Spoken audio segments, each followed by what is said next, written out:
now for the moment that you've all been waiting for.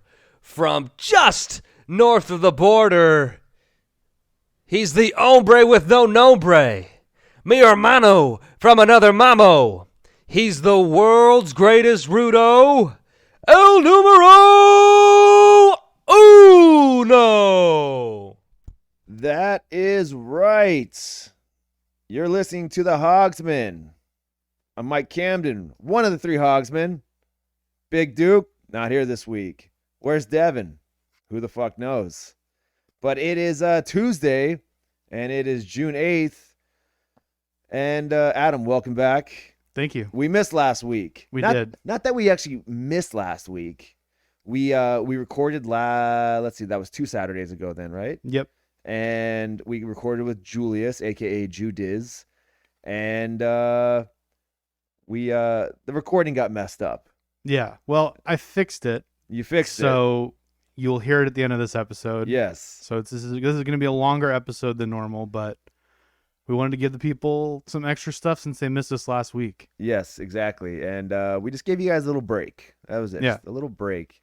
But we're back, and what is up? A lot of stuff has happened. Let's see. Let's talk about the show, Level Up Pro Wrestling Showcase. Ready or not? It was a good show. Adam, you were there for the recording, and then you took off. You had something to go do. Yeah, Benny seemed very disappointed in me leaving.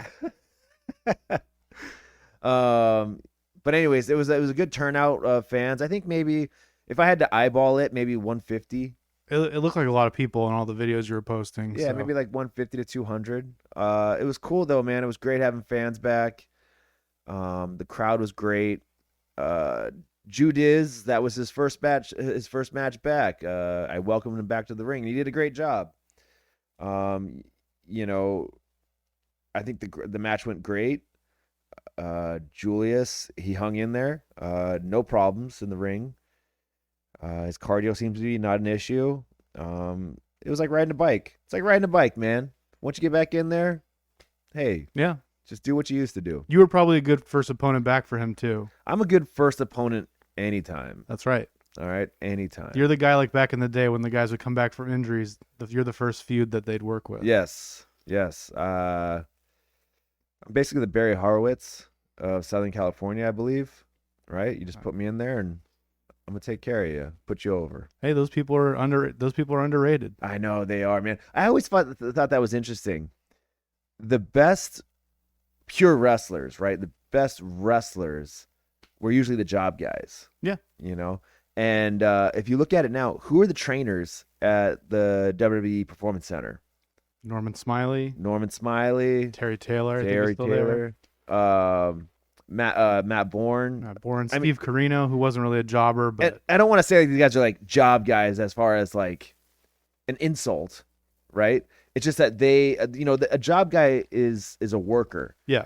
They're a guy that you put in there and you know they're always going to have a good match. So let's say somebody has it, right? Whatever it is, they have it.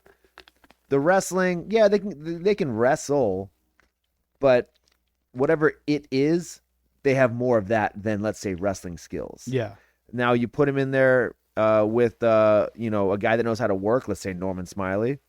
Norman Smiley goes, "I got this. I'll make this guy look like a fucking $1 million." And that's what the business relies on. Yeah. Guys that know how to make people look like $1 million. Let's take for instance Hitman, right? Bret Hart. Who's the big Canadian that they thought was gonna be the next Hulk Hogan that Vince wanted? Tom McGee. Name sounds familiar. Remember, it was supposed to be the worst. It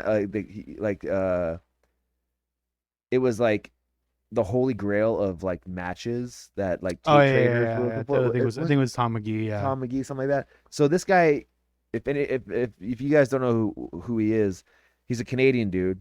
Yeah. He was a bodybuilder, like a real competition bodybuilder, and would like place.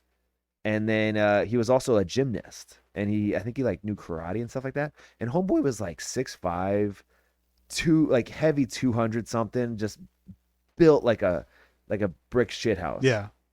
And motherfucker is doing like shooting star presses into the ring. Just very, very. If you saw him walking by, you'd be like, "Holy shit, who's that?" Yeah. Because he's gigantic. And then when he has all this athletic ability, it makes it even more impressive. One problem: couldn't wrestle worth shit. And then somehow Vince McMahon got a hold of him, and they thought like, "Hey, we're gonna make this guy the champion, man." Like Hulkster, he's losing his hair. Like chicks aren't into that shit or something like that. And they put this Tom McGee or something like that in the ring with Hitman, and Hitman made him look like $1,000,000. And they say like Hitman's the only guy that could do that. They also said, I think that was kind of the match that made Vince realize that Brett could be the guy too. Yeah. I think that's like the lore of the match, is that it kind of was supposed to be one guy's uprising, but it ended up being Brett's like uprising kind of thing. Yeah. But I was gonna say like he wasn't a job guy, but Owen Hart was a guy that they would put in the ring with a lot of newer guys to make them look good. And I wouldn't call Owen a job guy, but he was certainly a guy that they trusted a lot. Yeah. Getting guys like, I think Kurt Angle's first match was with Owen. Oh, really? Or one of his first like house show matches was with Owen. I think that, but there's no footage of that. So, but yeah, getting back to like, if you look at who the trainers are at the Performance Center, it's guys that were never like maybe like mid-level guys, like mid-card guys. And it's because these guys they know how to work, man. They know how to work. And that's usually he becomes like who makes really good trainers. Yep. And it's kind of interesting that you see Shawn Michaels there, because obviously Shawn Michaels is basically the greatest of all time. And he's passing on that knowledge that he actually, I just watched did you watch his A&E biography? The Michaels one? Yeah. No, I didn't even know there was one. Actually pretty interesting. Was it? Yeah, it was pretty interesting. They were talking about like they were showing footage of him like breaking into the business, basically like his really early matches against like a young DiBiase.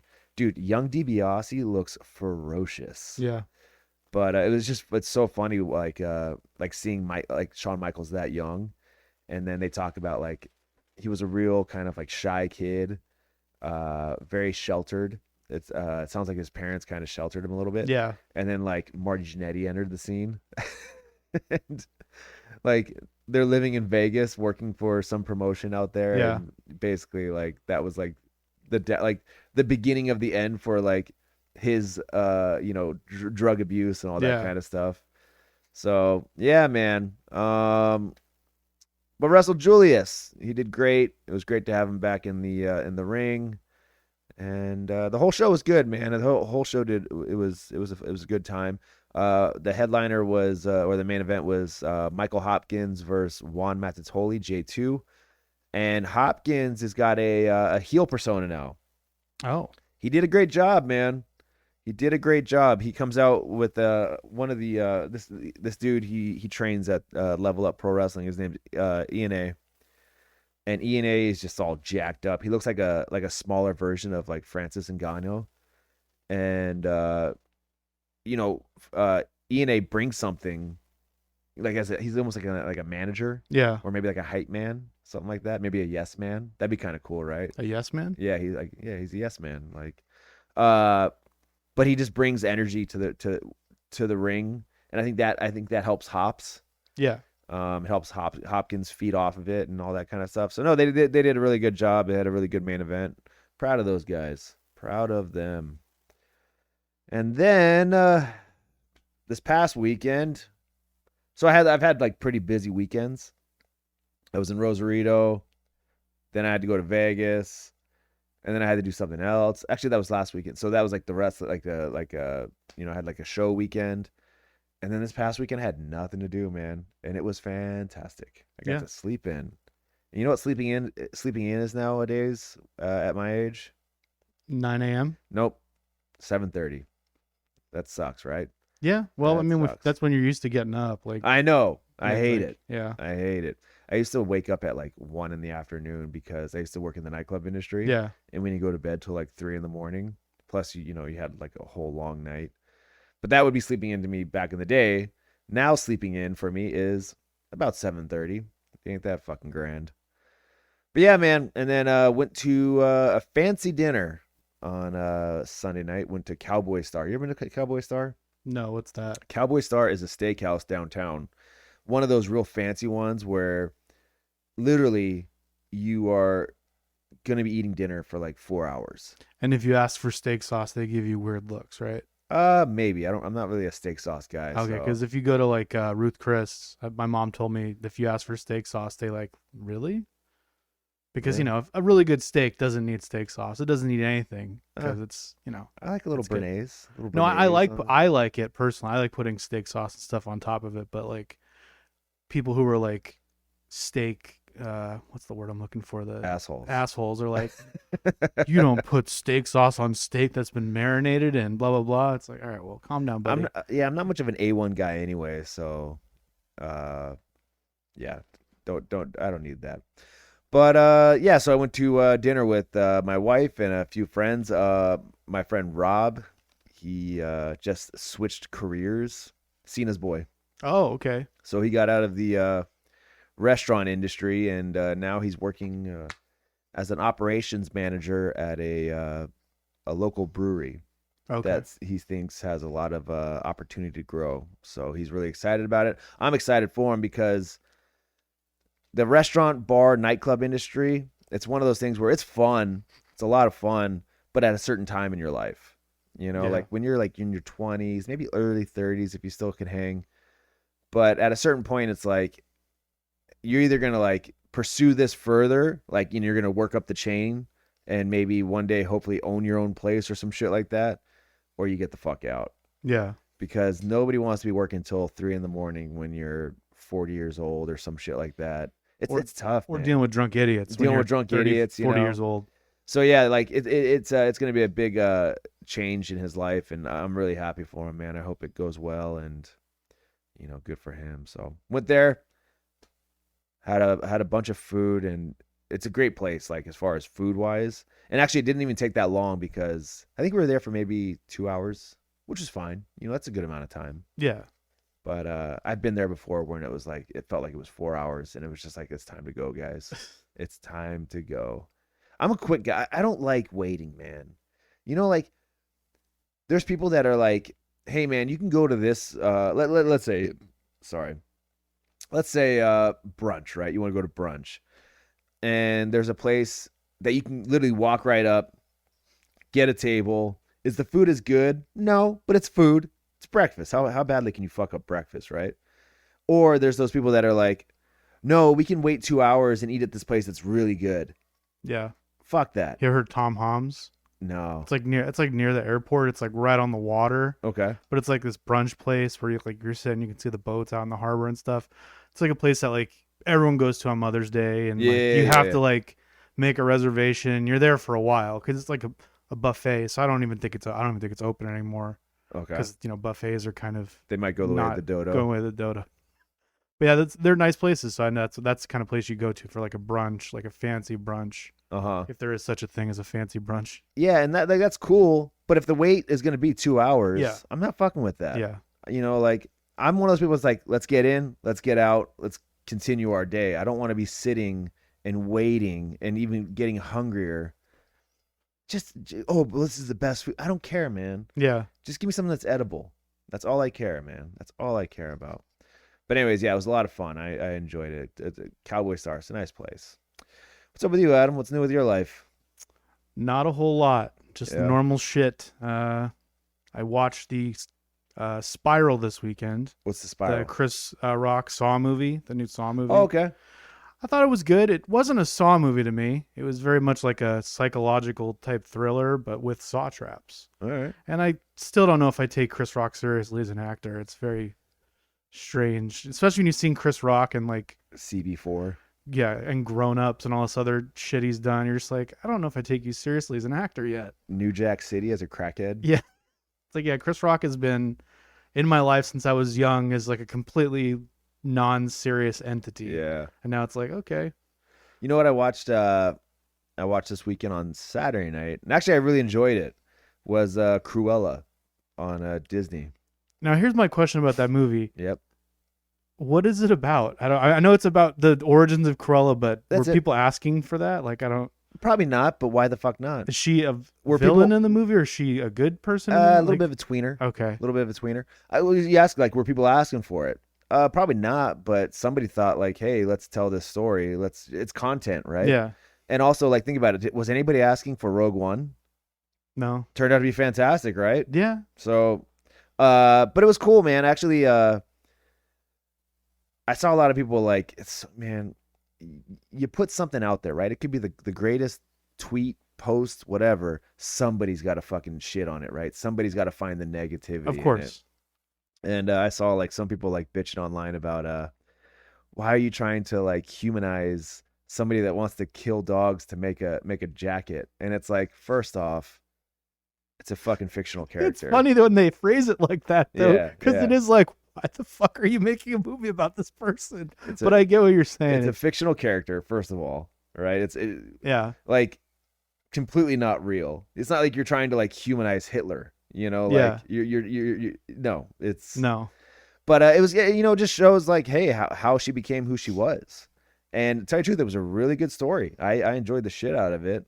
Emma Stone, she's the one that plays it, does a really good job. Yeah, she's really good. The two little like goons that she has with her, they did the whole movie was good, man. I enjoyed the shit out of it. My wife liked it too, so good for Speaking them. of humanizing Hitler, have you ever seen Jojo Rabbit? No, I've heard of it though. It's on HBO Max. You should watch that this weekend. Really? It's very funny. And that's a movie, right? It's a movie. It's made by the same guy that. Did you like the last Thor movie? Ragnarok? The Ragnarok? Yes, I did. So like it's made by the same guy, Taika Waititi. Okay. And he directed it, and it's like it's this kid in like Nazi Germany, but it's like super like just making fun of it, and his like imaginary friend is Hitler. And just like the whole movie is just him and all the stuff that happens to him, and like Scarlett Johansson's in it. So it's a really funny movie if you just don't watch it and go, oh, they're humanizing Hitler, when they're really not. There's like a scene where they say Heil Hitler like 50 times, and it's like so obnoxiously stupid. Yeah. You know what's interesting? There's always that like question, like, would you go back and kill like baby Hitler? Yeah. And it's like, well, do we have to kill him when he's a baby? I know, like, right? Because we know almost like the moment where like he turned bad, right? He started going to like those like Third Reich meetings, Yeah. and then kind of like started falling into the BS, and then he, picked up the ball and started running with it, and turns out he's like the greatest public speaker of all time. Yeah. And that's like I'm not like saying he's a good the guy could fucking promo his ass off. I mean, they're like, people can get upset about that, but there's a reason he was able to do what he did. Country. He like public speaker. That's like the whole thing with like cult leaders and stuff too. It's like charismatic. They're charismatic, and they have a way to suck you in, even if the message they're saying is gross. Yeah. And for the most part, you realize it's gross. Something about what they're saying is like, oh, yeah, doesn't make them good people, but at the same time, it's why they do what they do. Yeah. So it's like, hey, let's not send somebody back to kill a baby. Maybe like right when Hitler started attending those meetings, like we know the day, we know the time. Maybe that's a better, like question. Like, hey, would you kill Hitler right before he started doing all the bad shit? There's those people that go, well, we're going to kill baby Hitler because he won't fight back. I'm like, well, I mean, neither will the 20-year-old if he doesn't know what's coming. Exactly. When he turns the corner. Yeah. Yeah. So anyways, but I've heard about that movie. I'll have to check it out. It's very funny. I think Beth would like it too. Really? It's so stupid. Like the first 5 minutes of it, you're just like, okay, I get what this is. Like, it's comedy. Actually, at the Level Up show, the Ready or Not show, Chris Terry was there, and there's a lot of like trailers coming out for movies and comic book movies and all that kind of stuff. So I was talking to him. I think we'll try and get him on, and nerd out. Yeah. Well, Low Key starts tomorrow. Oh, is it? Or I guess tonight is today too. Yeah, so tonight at midnight. I still gotta binge the Winter Soldier. You should watch that one first. Yeah, I like that show a lot. I know I gotta watch it too because you're gonna start having these Marvel movies coming out, and you miss one fucking thing. Well, they already announced a movie based off the show. I'm sure you already saw it. Captain America 4. And it's a new Captain America? It's Falcon. It's Falcon. Yeah, okay. The whole All right. show is basically revolving around that whole thing. All right. So, A lot of fun stuff coming out. but there are there's a lot of movies coming out this month, like the new Fast and the Furious movies coming out this month. We'll see if but it's a big deal for like John Cena to see if he's a box office draw, guy. like in movies. Like the movie's going to be stupid, but basically, which Fast? What number is this movie? This is 9. All right, this is 9. So let's say the past 6 have sucked ass, but they're still making money. Yeah, it's because people just they like seeing this stupid shit. Yeah, like they like fine. the dumb action. And I get it. I mean, I'm a professional wrestler. Yeah, you know, like I get it. People like it. But yeah, I'm just glad to see movies coming out. That's all. Like, I'm glad to go. Well, I don't want to go to a theater right now, but there's something that might bring me there, you know? I'm digging this HBO Max thing, man. And the Disney Plus, they're all releasing this shit on like straight to my TV. I love that, man. I'll take it. Even though I do love the movie theater. I do. But hey, man, if I can just push a button and it's right there in my house, that's great. I think most people would rather do that than go to a theater and be crammed into a bunch of uncomfortable seats for 2 hours. Yep. Theater that's not properly ventilated and it's hot, and I'd rather sit at home too in the air condition. There you go. Hey man. Hey. Did you hear any news coming out of the WWE this past week? You know, I haven't. It's been very quiet since all the firings last week, of course. Yep. Wow. Yeah. Wow. They're really unloading. Yes. And this round of cuts had some ones where you're like, whoa. Yeah, this round of cuts is something that that a lot of people were pointing this out. This is the kind of stuff businesses do before they sell it. Uh-huh. They cut a lot of costs. And apparently most of these people had signed contracts pre-pandemic. So they were higher contracts. So they're like, okay, well, we'll cut some fat and then sell it. Haven't heard anything since then, but it's not like sales happen like that. They take a while. Yeah.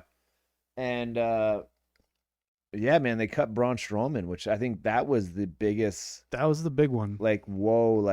They cut Braun Strowman. I guess, yeah, the biggest, the only reason is they're trying to sell. And I guess he had a big contract and they were like, cool, let's go ahead and cut that off. And, I mean, could you really, and not that Braun Strowman was the greatest wrestler ever, not that he was the most over wrestler at all. He was at 1.3 years ago, one of the most popular guys in the company. Yeah. When he was flipping over ambulances and people were like, it's like the Fast and Furious movie. This is so stupid, but I absolutely love it. But was he really, like moving the needle? No, but I think after everything that they've done with they're a big guy company, but they always seem to fuck up the big guys. Or they take the Big Show and they turn him 75 times, and then you're like, well, I don't care about Big Show anymore. Yeah, that's true. They did the same thing with Braun. They made him this monster, and then he lost to Brock, and then from there it was just kind of, he's won tag titles with a little kid, and just kind of hover. And... I don't really. I mean, and I could be wrong. I didn't really see Strowman becoming this incredibly popular. Like he's not like I don't see him like moving merch like crazy out of the WWE in that company. Yeah. Like he could, who knows? He could stay with wrestling. He'll be back in WWE. I do not see him going anywhere else. Really? There's way too much of his personality that I think would rub too many of the people in the, like for instance, the AEW locker room the wrong way. Like some of his like beliefs and whatnot. I think it just he's either going to go back to the WWE if they're ever sold, or he's going to go back to just bodybuilding or owning a gym or something like that. I thought back into fitness. I thought he would do in Japan. They would love his. That's the one place I was like, maybe New Japan. Like, they love Big Man over there, man, and he's one of the biggest of the big. So yeah, that's pretty interesting that they cut him. That was basically kind of like, no, I don't think anybody really saw that coming. And then Aleister Black got released, which I think it's for the better. Yeah, I didn't see it coming either because they had started putting him in a big angle a couple that's weeks true, because they just debuted him, not like debuted him, but almost re-debuted him against Big E, which was like a big deal. And they were talking about bringing his wife back. Oh, really? Like, yeah, she had apparently been at the Performance Center, and they were talking about bringing her back. And then they did all that, and I was like, well, she's not going back now. No, because that'd be way too awkward of a conversation at the dinner table. I think, but I mean, I think Aleister Black or Tommy End, he's back to being Tommy End. He's better off outside of that company. Yeah, he's legitimately one of the best workers on the planet. Like, and he'll go to AEW or somewhere and he'll showcase that. Yeah, I agree. Good friend of Yuma, by the way. Yeah, I know him and Yuma are boys. I saw what Booker T, the comments Booker T said about like Aleister Black. Hey man, that's his opinion. And to tell you the truth, he would have more experience. Like he would have better knowledge of what that company is looking for, as to what you and I would. You know, like he's looking at it through a different set of eyes. He's been there. You know, he's been in that company for a long time. So that's just his opinion. And if people want to get mad about it, it's like, dude, that's just it's just an opinion. He didn't say anything bad about Aleister Black. I don't think people look at it as bad, but I think they look at it as, well, your product is continuing to deteriorate and people are tuning out in droves. Yeah. Maybe look at another way to do things. Maybe try something different because the way you're doing it's not working. I have to agree.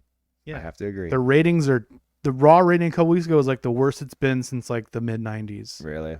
Like Interesting. they're just, it's unwatchable.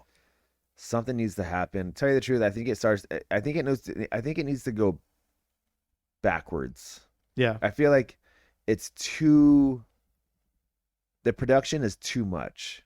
Yeah. You know, like it's like, hey, all these graphics, the set design, it's too much. The man. camera cuts are what The drive people camera crazy. cuts, the fake dialogue, the fake promos.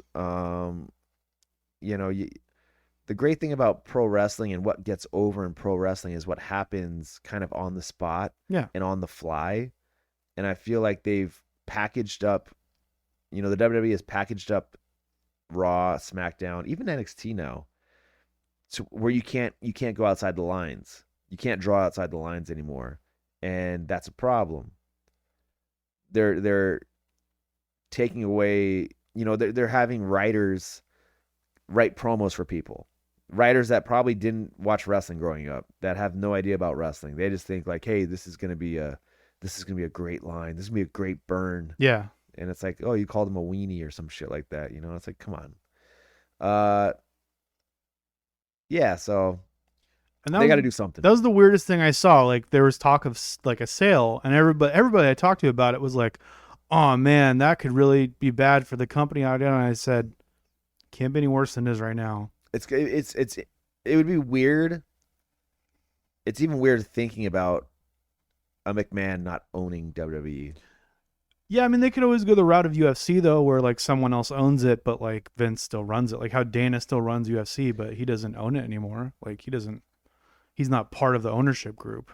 He just kind of runs. He's like the matchmaker. He's not the matchmaker. He's like the president. He's the one that handles day-to-day stuff. But I mean, do you think Vince McMahon's the kind of guy to just step away? Probably not. But if he's thinking about selling, then he must be to the point where he just is like kind of over it. Yeah, and I wonder like what Shane and Stephanie are like. Like, hey, yo, what about us? Like, you don't think we can't run this thing? I don't know. Especially Triple H, who's been kind of grooming to take over for him for years now. Yeah. But Triple H did an interview a couple months ago where he says he doesn't want to be doing this past like 60. So even Triple H has no long-term plans to stay like in a leadership position in like wrestling. So it's a hell of a schedule, man. Yeah. Who knows what we're looking at in 10 years? Who knows who's on? Maybe Mickey Mouse is the president of WWE in 10 years. That'd be like, I feel like that'd be the worst thing that I think it's going to be NBC. A big corporation taking over the WWE, I think would be the worst thing that could possibly do. It could be, but it could be, could end up being like when Disney bought Marvel. They put the guy in charge and he's the guy that runs Marvel, and all the Marvel movies are different people are making them, but they're concurrent and they're all kind of like, they make sense when you look at them in a nutshell. I'm not saying wrestling can be done like that, but like, I think it's also, you're talking about movies that take years to get made, to fine tune. You're able to, whereas weekly TV, that's tough. And that's what I mean. Like from a business sense, WWE is fine. The way their business works, like the way they make money, like that doesn't need to change. However they're doing that, just keep doing that. What needs to change is their creative. What needs to change is like their weekly product. Yeah. Because it's kind of like this weird revolving door where like, okay, Alexa Bliss is talking to a doll that's apparently possessed by something. It's like, all right, that doesn't work anymore. Like like even kids today, like how we were scared of Papa Shango. Yeah. That's because we couldn't just immediately go to Google and see that Papa Shango was Kama or this other guy that was in a different place. Like he was just a scary guy who made the Ultimate Warrior pass out or whatever. Like, yeah, man, interesting. Oh, I watched it. Also, did you see the Mick Foley biography on A&E? I didn't. I missed most of those biographies. I kind of forget they're on. Yeah, because I've been watching The Dark Side of the Rings a lot, but I've been forgetting about the A&E biographies. But the Mick Foley one was pretty interesting as far as obviously he didn't have the WWE look. Yeah, especially back then. And I think was it Pritchard? Pritchard was the one that's like, hey, we got to bring this guy over here. And I think Jim Ross was also the same way. Like, yo, this guy, he's got something. He may not look like a typical WWE wrestler or WWF back in the day, but he's got something. Yeah. And Vince was kind of like, no, we're not bringing him over. And after seeing his promos in ECW, they were like, okay, we got something. And then how he just like flourished in WWE. I mean, the guy at one point was playing 3 characters. Yep. That's fucking amazing. And I loved it.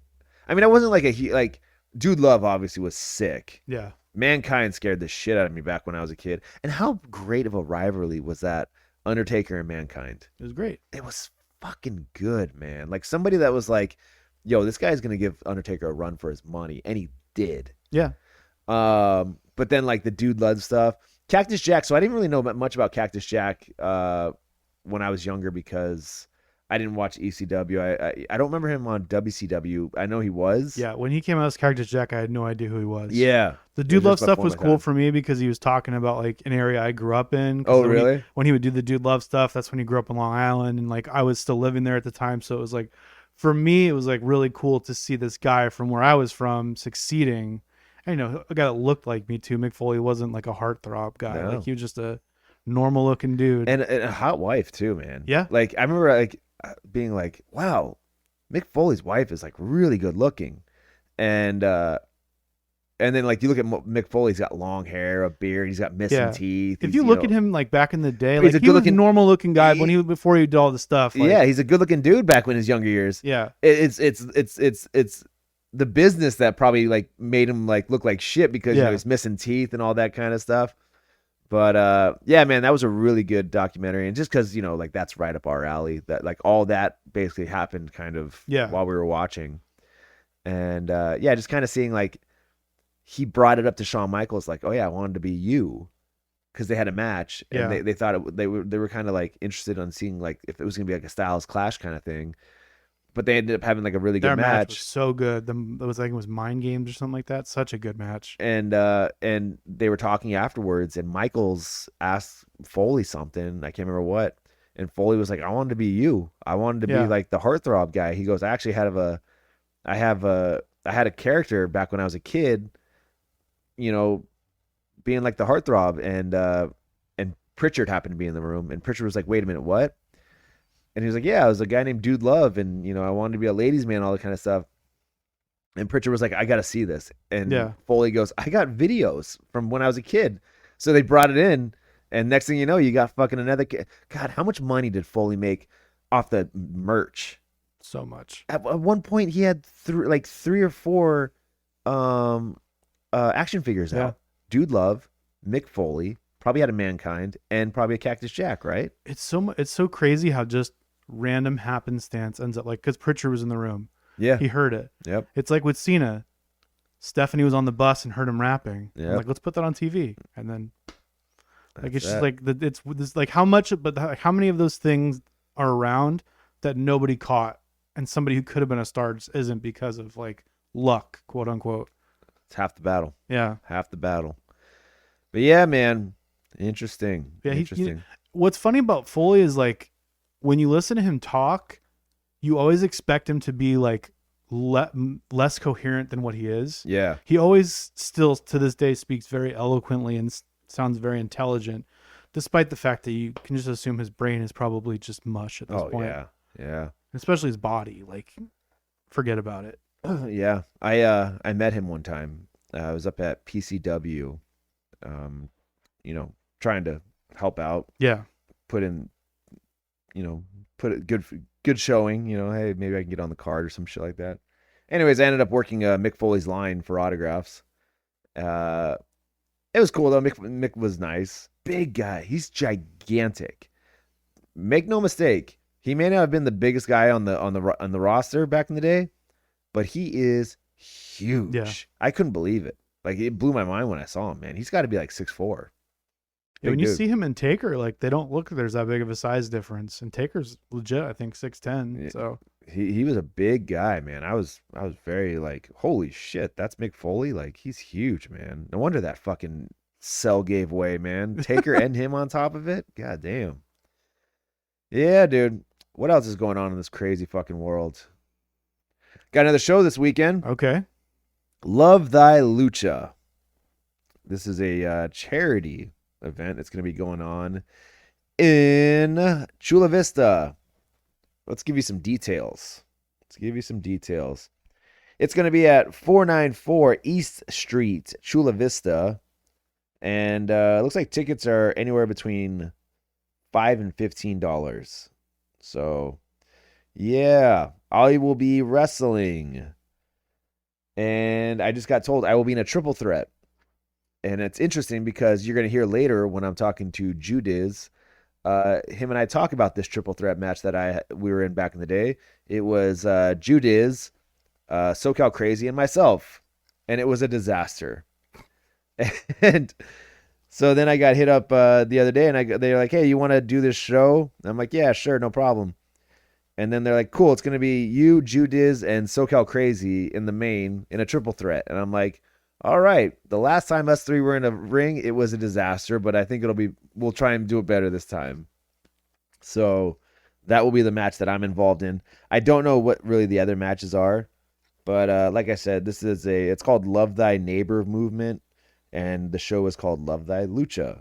So go check it out. It's going to be at 6 p.m. It's down in Chula Vista. Go to Facebook, type in Love Thy Lucha, and you will find all the information you need. Go get tickets, and I believe it's like a charity event. So check it out. Check it out, man.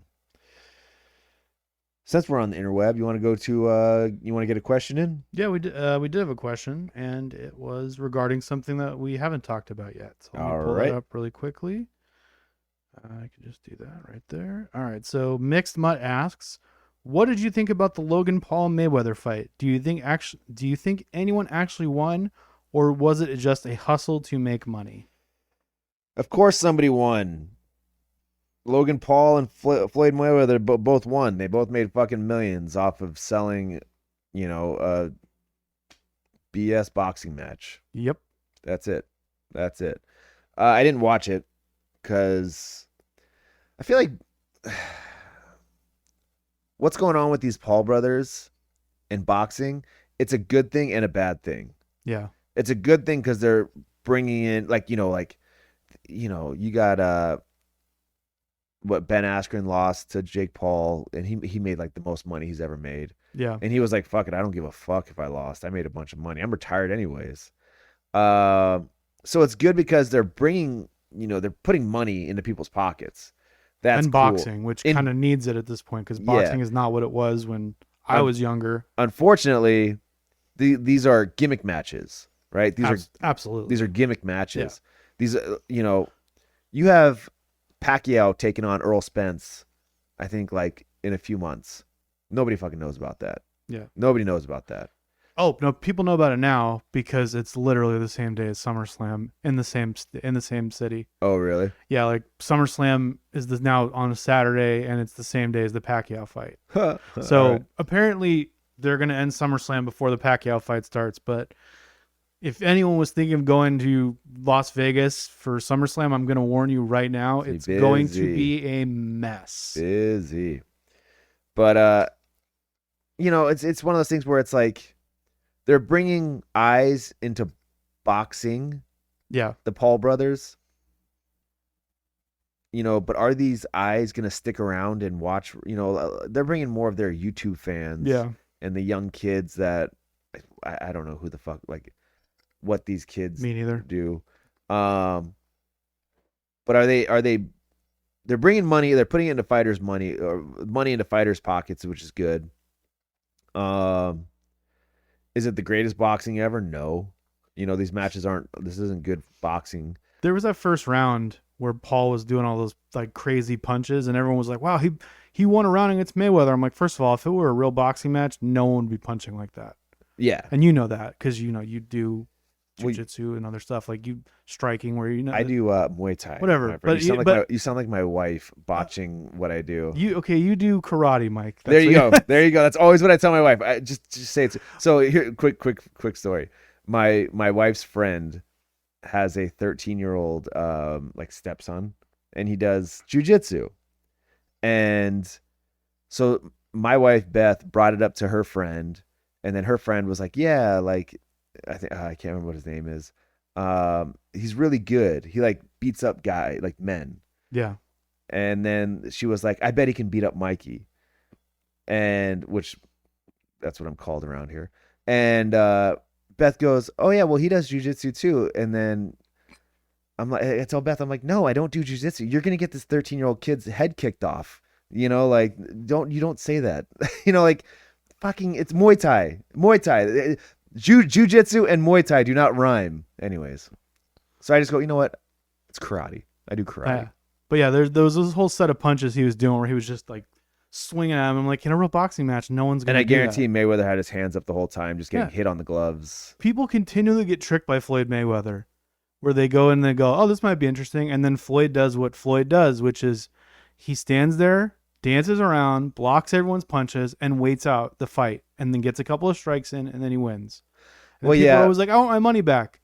This is what he's been doing his whole fucking career. Not his whole career. Most of his career, like since he became like the last like 10 years. Yeah, he doesn't have a lot of knockouts though, right? In his career, like he usually he in his later these past years, he's been more of a defensive counter puncher.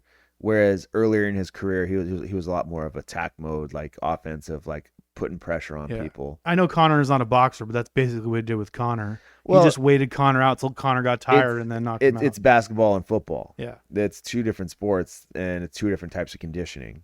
So, yeah, Mayweather's like, you guys are in my fucking lane. If Mayweather went over to MMA, he'd get smoked. But, it's, like I heard like people were like, "Oh, Logan Paul actually won rounds." It's like, well, first of all, you got to remember there's no judges. Yeah. In these rounds, so Mayweather's like, "Cool, you think you won a round? Like that's it." Yeah, because there's no one that can verify. There's no one that can actually verify it. But he was also like, "Check this out. I'm gonna let you punch yourself out for the first 3 rounds, and then 4, 5, 6, 7, and 8, I'm putting it on you, and you're gonna fucking hate it. You're gonna hate life while I'm dragging you through these rounds." And I watched some highlights and I saw like Paul get clipped, and you can tell like he got hurt because he was hugging on Mayweather. But to tell you the truth, man, I wouldn't be surprised if there was a gentleman's agreement in the back saying, "Hey, Logan Paul," just being like, "Hey, Mayweather, just let me go 8 rounds with you. That way I have some credibility to say that I went with 8 rounds with the greatest." And now it makes them more money because now they can put Jake Paul in there with Mayweather. And there you go. It's all business. Yeah. These guys are all working together to get as much money as they possibly can. And it's fucking smart. I don't fucking blame them. Mayweather is already he's a Hall of Famer. Yeah. He's already going to be a legend. His place in the greats, he's already, he has nothing left to prove. So now it's like, just get as much money as you can. It's like Brady continuing to come back. It's like, cool. If he wins the Super Bowl, great. If not, his legacy is not going to be tarnished by year 25 in Tampa Bay. Yeah, man. So, and anybody who's like, "Oh, well, Mayweather took it easy on him, blah, blah, blah." Guess what? They pulled Pro Wrestling 101 on you guys. Pro Wrestling 101. Pro wrestling started as a legit competition, right? A legitimate match. Problem is with these matches, they'd go for fucking ever. Yep. Okay. And then the fan base started like falling off. And this was high class. Like these weren't like, like the bottom of like, like middle class, lower class society that was all into wrestling. It was the rich. They would go to these freaking like opera halls and watch, like Carl Gotch wrestle, and it'd be hours. It'd be hours that they were watching these matches, and that's not very fun. That's why England still runs some of those shows in those like nice looking ballroom type venues. Oh yeah, Yeah. all right. And so then they eventually started, hey, let's try and let's work this. Let's work this. So what do you have now? You have professional wrestling nowadays. Okay, so you have, let's say, a Kurt Angle. Kurt Angle, one of the greatest Olympic wrestlers of all times. Did you know he won 2 gold medals and one with a broken freaking neck? That is something I've heard and read. Yes. Now, do you think Stone Cold Steve Austin could legitimately beat Kurt Angle in a legit shoot fight? No. No. And early Kurt Angle would say the same thing. But if the money's right, Kurt Angle's going to lay down for Stone Cold, right? That's actually not true. What? In one of Kurt Angle's earliest meetings when he was getting offered a lot more money, he was like, well, I don't lose. Yeah. And Vince was like, that. What? And then Vince took care of that shit. Yeah, and then he got signed for far less. But the thing is, if the money's right, it's not always going to be the person who's the absolute best in the ring. It's going to be the person that says, pay me enough, and I will let you do this. Like you said earlier, the best ones, and they're usually the ones that lose most of the time. Yep, exactly, man. Dude, Norman Smiley, let's be real about this. If it was a legit shoot fight, he'd probably tie Stone Cold up in a knot, right? Yep. But during the Attitude Era, Gerald Briscoe probably still could have kicked the shit out of half the Attitude Era roster. Yep. Like, in a shoot. Ken Shamrock legitimately could have kicked the shit out of everybody on that roster. Yep. But he was still taking L's because, hey, man, you're there to do business. Yep. And if my business today is losing, hey, I got to lose. And that's why you be respectful. You don't if a pro wrestler or if anybody in the indies thinks that like a win is like legitimate, you're fucking fooling yourself, man. Yeah. You're fucking fooling yourself. And I've seen it where like kids will start getting a little bit of a push and win some matches, and next thing you know, they think they're actually like tough guys, and it's like, yo, you ain't tough, dude. Yeah. You ain't tough. I would see this back when I was in the nightclub security too. So the nightclub security, whenever you're involved in a physical altercation, the numbers 99.9% of the time is going to be on your side, right? Well, at least where I worked at. Not there might be other places where they were but my experience was that we always had the numbers on our side. So I'd start seeing kids, thinking they were tough. And I'd be like, hey, I want you to remember this. You go out around these bars around here, right? And they're like, yeah. And it's like, so are these people that you are getting into physical altercations with. Remember that. That's why you don't want to get into physical altercations. It's because you might see these motherfuckers outside of these walls, and you might not be in uniform, and you might not have 20 other motherfuckers looking out for you. So be humble. If you get into a physical altercation, don't be stupid and try and talk shit to that person. Be humble and just understand it's just business. And remember this. You ain't shit. You're still not a tough guy. You're only tough because you have 20 other people behind you. So that's my rant. But yeah, so everything we do it's all predetermined. I don't think I'm exposing anything out of I would hope in 2021 that this isn't exposing anything. So when if you have a win over somebody, don't try and act like it was a legitimate win, because that person gave you the win. Yeah. Gave you the win. Do you think Josh Brolin walked around after Infinity War came out and says, I won? Yep. I won. No, because it was a movie. No. It was it. Yep, that's it, man. And yeah, so Logan Paul, Mayweather, Jake Paul, you're basically doing, everybody in legitimate combat sports now has jumped on the pro wrestling hype train. Yeah. Going, oh wait, Vince McMahon, what was it, 20 years ago, 30, 35 years ago, said pro wrestling is sports entertainment. It is scripted, and apparently broke the biggest rule ever in pro wrestling, right? Don't expose the business. Yeah. He exposed it and still made billions off of it. because of the way he hyped it up. And then all these combat sports guys, even like professional sports teams were like, wait a minute, man. If we talk some shit, people are gonna think like there's like a lot more behind this than there really is. Yep. It's all a work, man. It's all a work. Now, when night of the fight, let's say like, and I'm not talking about like Mayweather, Logan Paul. I'm talking about just like any UFC fight, boxing match. Hey, whatever happens in the ring happens. But everything leading up to it, it was all manufactured.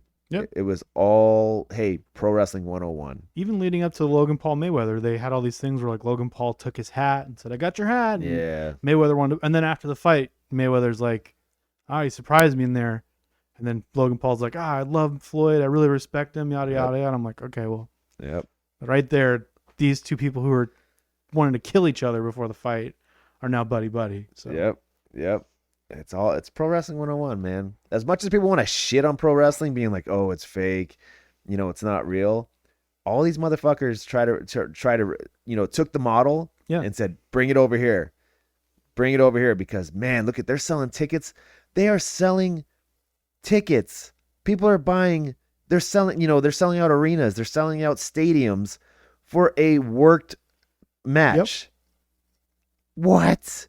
That sounds amazing. That sounds like insane. But you know what? It worked, and Vince McMahon is a fucking genius. Yep. And now everybody else saw it and said, "Hey, let's try this out. Let's do the same thing. Let's do the exact same thing." Yeah, man. What else? We got anything else to talk about, or should we just move on to the Dizz interview? I think that's the only question we got. I did drop it pretty late because I did not know for certain if we were recording today or not. So yeah.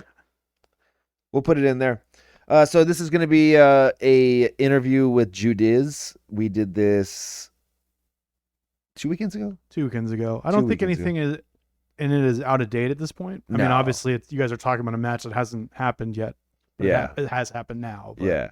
Otherwise, I think it's all pretty much him talking about the last year of everything and whatnot. So yeah, man, check it out. I hope you guys enjoy it. It was, Dizz literally like, he logged off of all social media. He kind of just went off the grid. He went off the grid for all of 2020, basically. And if you listen to his reasoning, it makes perfect sense why he did it. Yeah. And I thought it was interesting. I wanted to hear his take on, everything that happened in 2020, because I texted him and messaged him a few times in 2020 just to be like, "Hey, how you doing? Make sure you're okay." But I hadn't really talked to him too much about like what was going through his mind when everything was going on in 2020, that fucking, crazy mess of a year. It all seems like such a blur now. Because, I mean, we're at the point now where things are kind of starting to get back to normal. But like, you just think about last year and you're just like, wow, all that fucking happened in 365 days. Like, it felt like it was, now that we are kind of out of it, right? Yeah. We're at least, not completely in this shit. It feels like so long ago for some reason. Well, yeah, because I think the joke during it was like a month was basically a year. Yeah. Like, you forget some of the shit that happened last year. Like, Kobe Bryant died. Yep. People completely forgotten about that. Like, that was like the first month of the year, and you're like, oh, that's the worst that's going to happen. And then, nope, just kept going. Wild stuff, man. And, But anyways, yeah. So this is Dizz. He's sitting in on the Hogsman podcast. Enjoy. We'll be back next week. And thank you, guys. Take it easy. Adios. You're gonna die, you're gonna ragdoll. You're gonna die, you're gonna ragdoll. Ragdoll. Ragdoll. Ragdoll. That's right. You're listening to one of the three Hogsmen. Don't know where Devin's at. Big Duke said maybe next week. But I got somebody here with me. This man is hard to get. I've been begging him, been hitting him up to do the podcast, and finally got him. I knew you were going to be here at the Level Up Pro Wrestling Studios. I said, you ain't getting Adam and I backed him into a corner, said, sit down and hold on to this microphone and talk. Mike has talked so much about you. You're like the mystery opponent. Oh, you're like, wow. You're like, I gotta meet this guy. Mike's been talking about you for so long. Anyways, we have Dizz, Julius Coleman. What's cracking, man? What's Man. going on, you guys? It's been a long time. Yeah, it's been a hot minute. Been a lot. You got your in-ring return tonight. Yes. How's that feel? I'm ready to get it over with. Yeah, ready to get this one under my belt and get it over with, so I can just look at the footage and see where I need to tighten up. Yeah. But you've been training. I mean, you've been here about the past month, Well, month, yep. and just month and a half. knocking the rust off. Yep, slowly but surely. I've been in the gym for the last 2 months, and trying to lose the quarantine gut. Oh man. I had a 6-pack before. I got 5 more to go.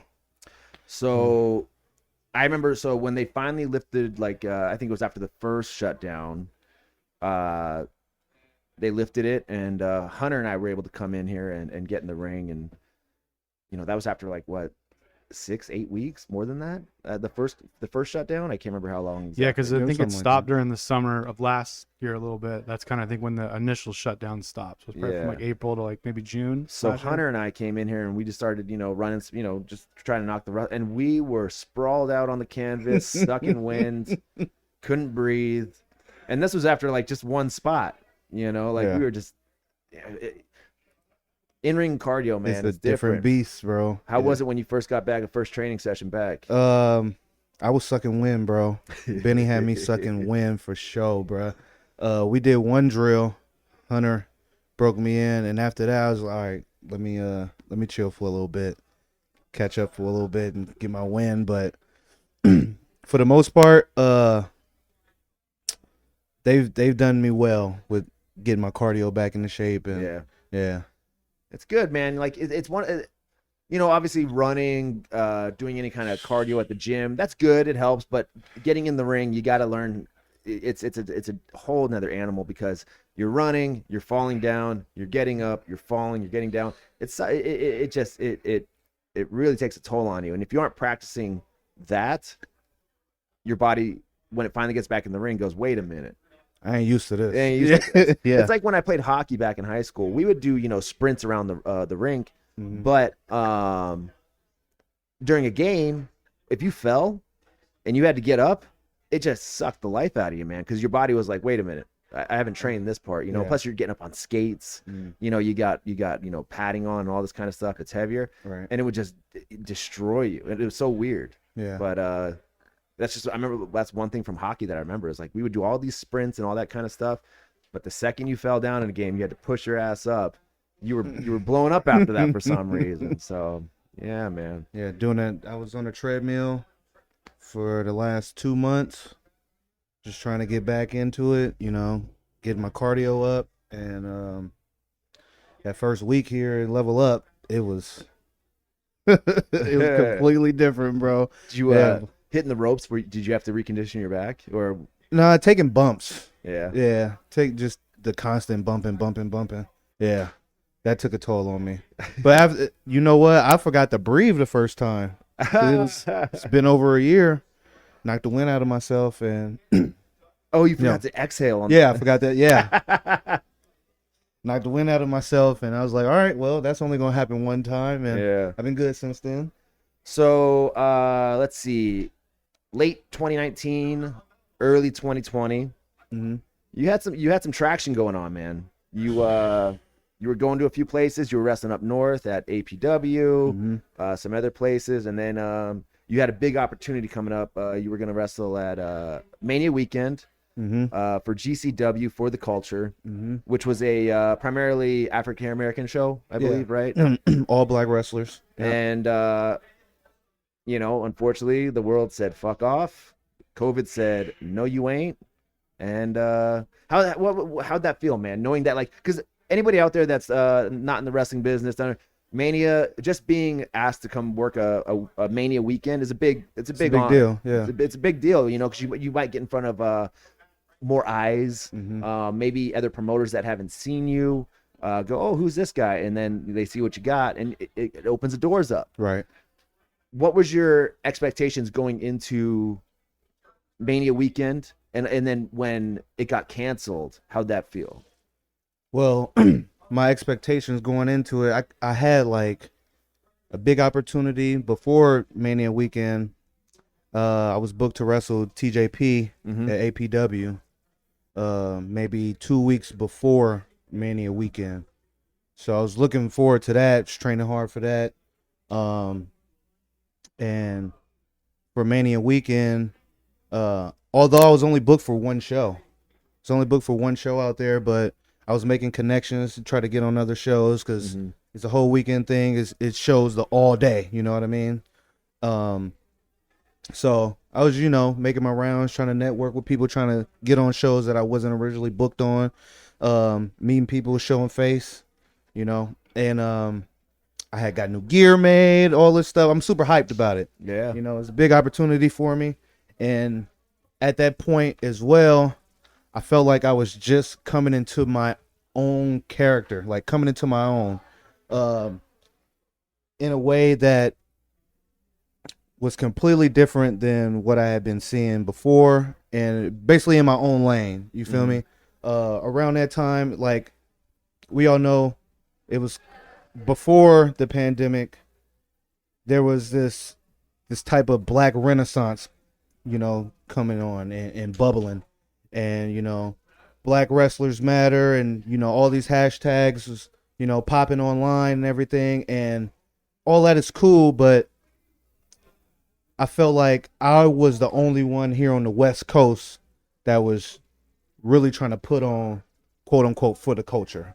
Before that was, even a big thing. You were saying that way before anybody else. Yeah, I felt like I had my respect the mine was respect the culture. Okay. You feel me?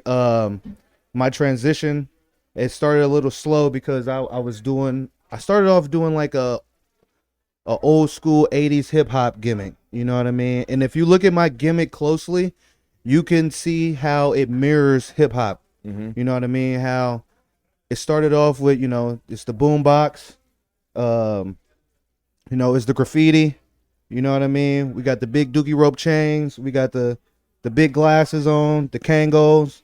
I was going with that, and just like hip hop, it transitioned more into a knowledge of self type of vibe, you know what I mean? Like Tribe Called Quest, X-Clan, these type of groups and artists.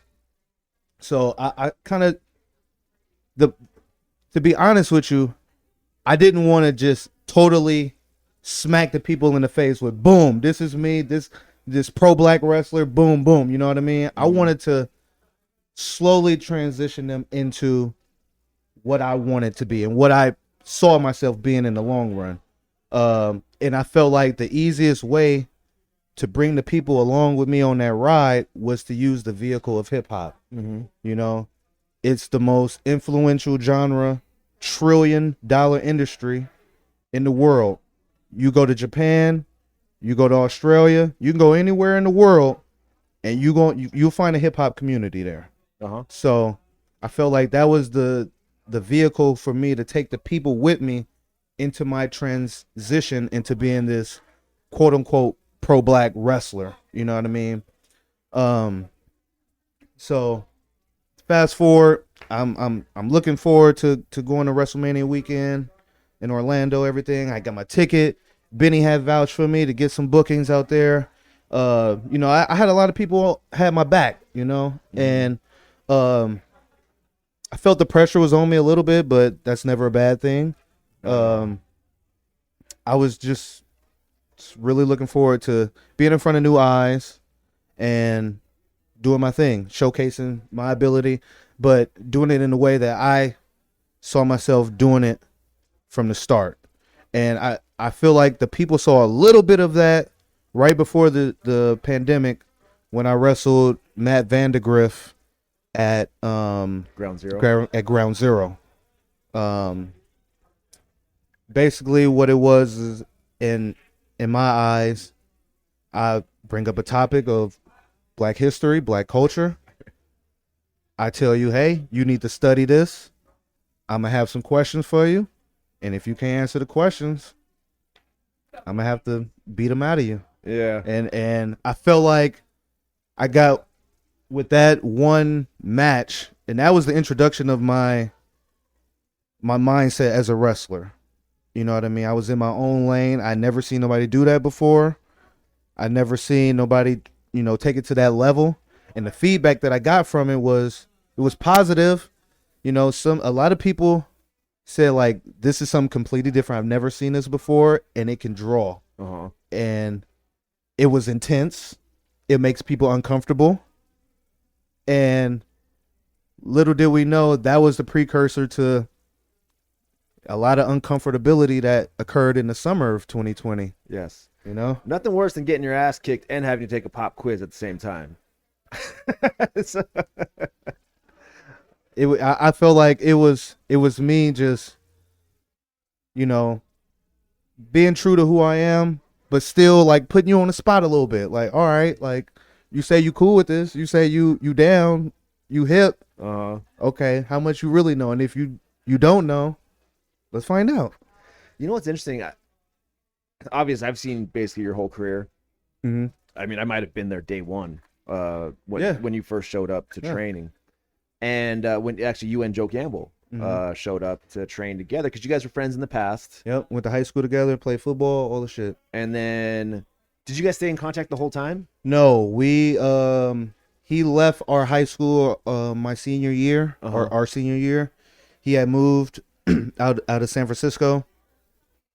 I graduated, went to North Carolina, came. Long story short, we graduated in 2005.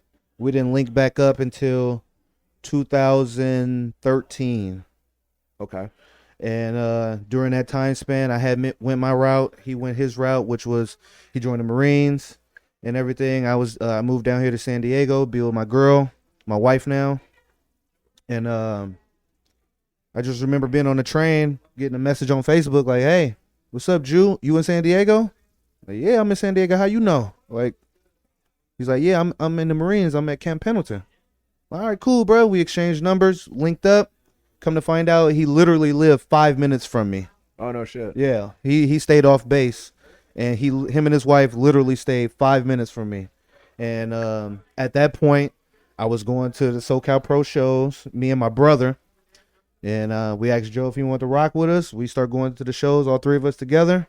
Little did I know he already had wrestling experience. He had trained with APW. Oh, okay. Yeah, and he did some circuit where you can gain a free wrestling scholarship, and he came in second to, I believe, Jacob Fatu. Oh, no shit. Yeah. Damn. Yeah, he came in second. So little do I know he had that wrestling experience, but we was going to the shows and everything, and I just remember him looking at me like, bro, that's our dream, like. Mm-hmm.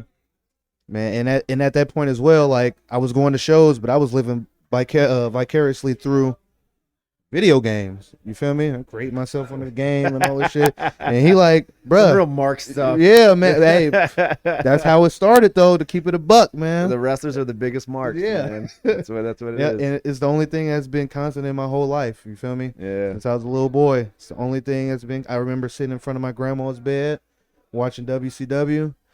I remember having a wrestling buddy, wrestling birthday parties. Whenever I was, down and out, wrestling was always there. Who was your wrestler back when you were younger? It's levels to it. As a little kid, who's like your first, my first favorite? Yeah. Ultimate Warrior. Oh yeah. Yep. Okay. All right. First favorite, Ultimate Warrior. You know what's interesting? Because they just had the A&E biography, right? I just watched it last Did you night. watch it? And the Dark Side of the Ring. And the Dark Side of the Ring. Haven't seen the Dark Side yet. Neither have I. I heard the Dark Side shows a lot more. It's a 45-minute burial. Okay. Literally, all they do is talk shit about him like the whole time. But you know except what's for his interesting? ex-wife. What's interesting is, and this is something I have to remind myself now being in the business, where I might see somebody who's over as fuck, but maybe doesn't have the skills. But they have something, obviously. Right. They have something. And I have to remind myself, when I was a kid, even in when I was in high school watching the Attitude Era, there might have been wrestlers that were the shits, but I still liked them. Dude, listen, Ahmed Johnson, you talk to a lot of wrestlers that were in that locker room, they were like, Ahmed was the shits. He had a horrible attitude in the back and all that kind of stuff, but yet I fucking connected loved him. with him. Yeah. I loved him, man. His fucking finisher was at the Pearl River Plunge. Yeah. Was sick. He was yoked up. You know, I liked him. Mm-hmm. And that's the thing with like the Warrior is I didn't notice how bad he was back when I was a kid. You saw the colors, you saw him Right. coming out like a freight train, Right, you know, like he had something. bruh. I still remember. I don't think I've ever told nobody this. Fucking. I remember my mom. She taped WrestleMania 8 for me. Mm-hmm. I used to watch this shit every day. My favorite match of all time is on that pay-per-view. And the first time I ever cried watching wrestling. Really? Yes. Wow. I don't think I've ever cried watching wrestling. As a little kid, I cried when the Warrior came out to help Hulk at the end against Sid. I literally cried, bro, as a kid. Damn. Yeah. So, and then my favorite match of all time, Brett versus Piper, Okay. is on that show. And that really showed me the art of storytelling. Mm-hmm. You know, not just the match, but the promo, the pre-match promo that set up the match showed me that like this really is art and storytelling. You know what I mean? 100%. So looking back, that's probably my favorite pay-per-view of all time because I connected with it so much as a kid. Yeah. Yeah. So your first was Ultimate Warrior. Ultimate Warrior. My first like this is my wrestler. This is your guy. JYD, Junkyard Dog. That's See, my first memory of wrestling, dude. I was, yeah, that was way That's before before your time. It was before my time. Yeah. So who'd you move into next? Next was Bret Hart. Same here. Yep. Same here, man. Bret Hart was the He man. was the guy. Yep. Yeah. Okay. And then do you remember another wrestler being after that? I was a little torn because I fucked with Bret, Uh-huh. but then Austin came in like a fucking freight train, thing, bro. Man. Same And thing. like he was making Bret look like a sucker. I'm like, bro, but he ain't lying though. Like, Yep. you feel me? He might be crying, like portraying as a crybaby, but he ain't lying though. Yep, You know, yep. so I was kind of torn between the two. I fuck with him, but then right after that, I got you remember the fucking the preview guide channel? Ah, yes. I it's so old. Yeah. So old. Right? Oh my god.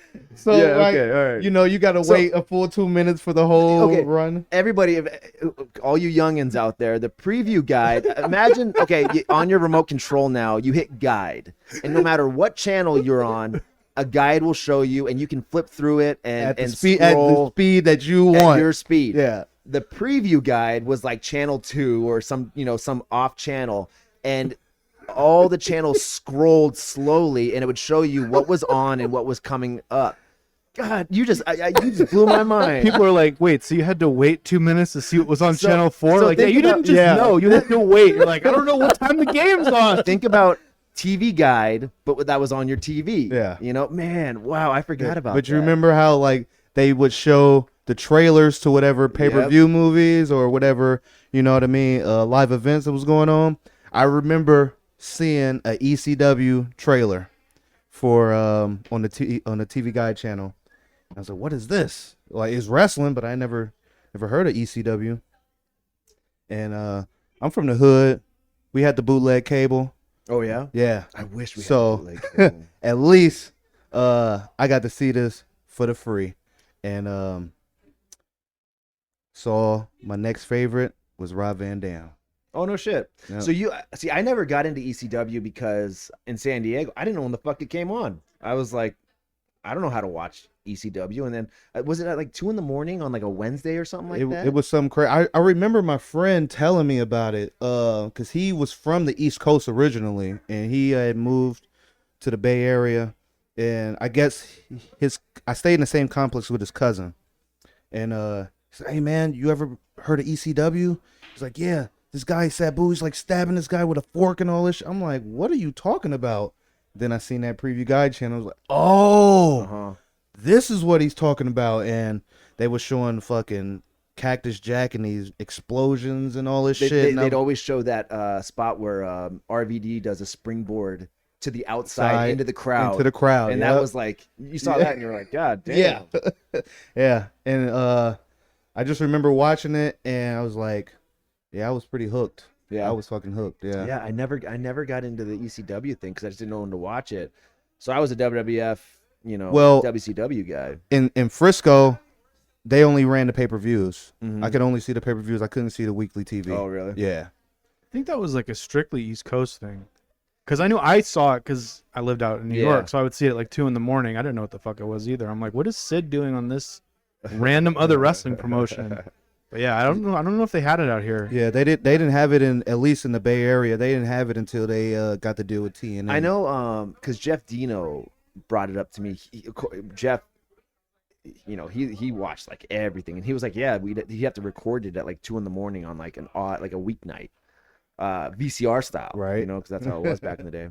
But this is interesting. So I brought up that I was there basically when I might have been there your first day. I don't know, but I remember you and Joe Gamble debuting as the Rebel Renegades, Yep. and then eventually you went on to have a singles career. And this is interesting because I didn't really pick this up. Is when you did first do your with the Rebel Renegades, you had the hip hop, but it was more about the team, the tag team, and.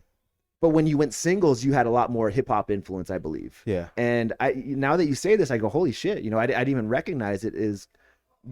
You started with the thick rope chains, the big ass fucking boombox. By the way, terrible gimmick decision because that thing was trying huge. to lug that thing around. It's like Hunter's Oh my dumbass God, when bro. he first started wrestling and he would come out with a keg. With the keg. It's like good luck fucking bringing that thing around everywhere.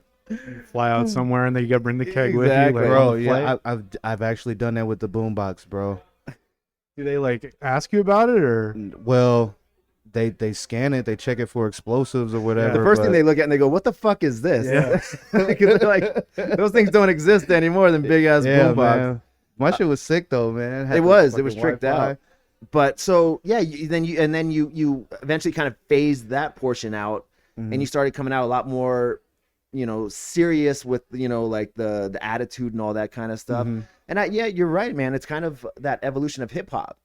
Now, I'm a white boy from Ramona, which is primarily white, but I do know my shits when it comes to I know you hip-hop. know your shit. We And if any so here's like a thing with hip hop is it started almost as a educational tool. You have the message from Grandmaster Flash, Melly Mel. a lot of those earlier cats. If you listen to the rap, it was very educational. Like, hey, this is what's going on in the ghettos, in the hoods.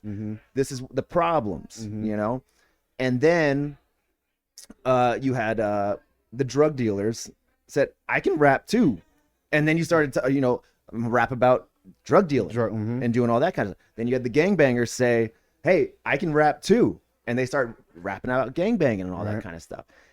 And then the people that did the drugs, currently right now, this is where we are. The people that did the drugs go, I can rap too. Yeah. And they start rapping about doing the drugs. About drug use. So yeah. all that message in the beginning of hip hop, where it was like, stay away from drugs, be positive, all that kind of, it's complete opposite. Am I of the correct spectrum. on this? Yeah, it's the complete opposite of the spectrum. Now, It's very interesting. Yeah. It's very interesting. Don't expect my persona to go that route either. It stops right here, bro.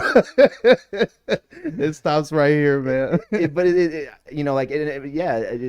It's crazy to think that. And that the bad thing, I feel this is, if you have somebody who's coming out trying to be positive in hip hop, if they don't have street cred, they label corny. exactly. And it's like, wait a minute, hold on. Like, this person is trying to give a different influence to the younger generation, Different perspective as well. and unfortunately, it gets overshadowed by the people that do have that street cred.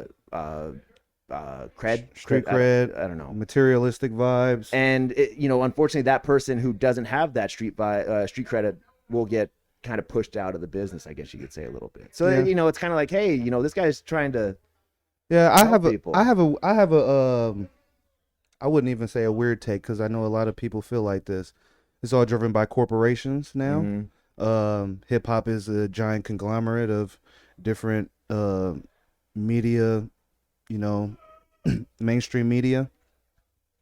Basically, back in the day, like you said, we had, X-Clan and Poor Righteous Teachers and Tribe Called Quest, and I could name Rakim, Eric B, and Big Daddy Kane and all these guys, and how can I forget Public Enemy? Mm-hmm. When we had all these classic artists and groups, I felt like the frequency of the music was just, it was too much to handle, and if you got if you got these artists bringing this frequency to the youth, then you're not going to be profiting from the drug use, the guns, the violence, the prison system. I feel like it's a whole system derived to make money in the most negative way. Mm-hmm. You know what I mean? And it wasn't long after, all these righteous artists, with the message in their music, they fell by the wayside, and then, NWA came, shook it up, and it's been like that ever since. Yeah. You know what I mean? You might hear a few here and there, but it's not like it was. It was a balance. Let me just say that. It was more of a balance. You had your gangster shit. Mm-hmm. You had your righteous shit. You had your kid and play. You know what I mean? Fuck yeah. Your fun shit. You know what I mean? It was a full spectrum of the music. You know what I mean? But now I feel like it's just, the fucking seesaw is just weighed so much heavily on the drug use, the drug selling, the fucking Gangster. the wet ass pussy and all it. Like, come on now, bro. Yeah. Come on. And now that I have kids, you know what I mean? It's Changes. completely, bro. Yeah. Completely. Like, I remember being in the car with my dad and he's slapping Tupac. Mm-hmm. I remember knowing the words to Shorty Wanna Be a Thug, driving across the Bay Bridge with my pops. Mm-hmm. I remember fucking going on road trips. My dad had a fucking bag full of cassette tapes, and I'm asking him, who is Big Daddy Kane? Like, Big Daddy Kane, who is this? And he putting me on all these different artists. But now, it isn't shifted so much that my daughter's not gonna know about Cardi B and Megan Thee Stallion, Yeah. and my son ain't gonna know about fucking NBA YoungBoy and all these cats. Is like, I'm so much out of the game. I don't even listen to this shit, bro. Yeah. Like, I throw on my fucking Pandora, my Spotify, and I'm listening to fucking Public Enemy Radio, or the most current guys I listen to now is a guy from the East named Cambada. He's more of a metaphysical rapper, you know what I mean? What does that mean, metaphysical or metaphysical? More like spiritual. Okay. How can I phrase it? Like, not necessarily not like voodoo or anything like that, but like involves astrology, different types of different types of religion, but not like hardcore, you know what I mean?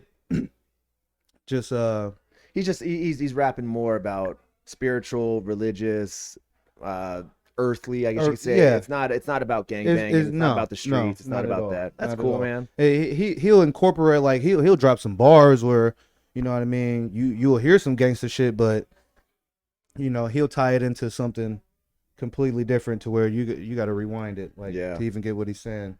You know what I mean? Like, he got he got a song called Yawashai. He's talking about like doing ayahuasca and shit like that. You know what I mean? Just like diving deep within yourself. You know what I mean? They got the phrase "as above, so below." So meaning like whatever's going on in the stars and astrology above us, the same thing is going on down here on Earth. You just got to be able to connect the dots, and shit like that. Interesting. So I love Cambada. That's my favorite artist right now. But as far as the new wave, bro, I feel like I'm an OG, bro. I got turned on the radio. I don't know what's playing. I'm right there with you a lot of times. My wife is a lot better at it than me. She knows artists that I'm like, I have no idea who that is. But 2020, obviously when they have the year 2020 in the textbooks, the chapter should just read, hold on to your dicks, because this fucking shit's about to get wild. With everything, going on, you basically said you had to cut yourself off. Yeah. Basically. And you said, hey, what was the, was there something that made you think like, hey, I got to turn off all the social media? Because you went off the grid. Yeah. And I think it was probably a good decision. I wish I would have, but the shit was just so entertaining. As far as social media, like it was just nuts, man. Like you had to watch everything that was going on. I was a sucker. What was there something that you were like, hey, I got to log off? All right. There was a series of events that led up to me removing myself from social media. And this was before the George Floyd killing and before the riots. This is, I would say, a few weeks before this.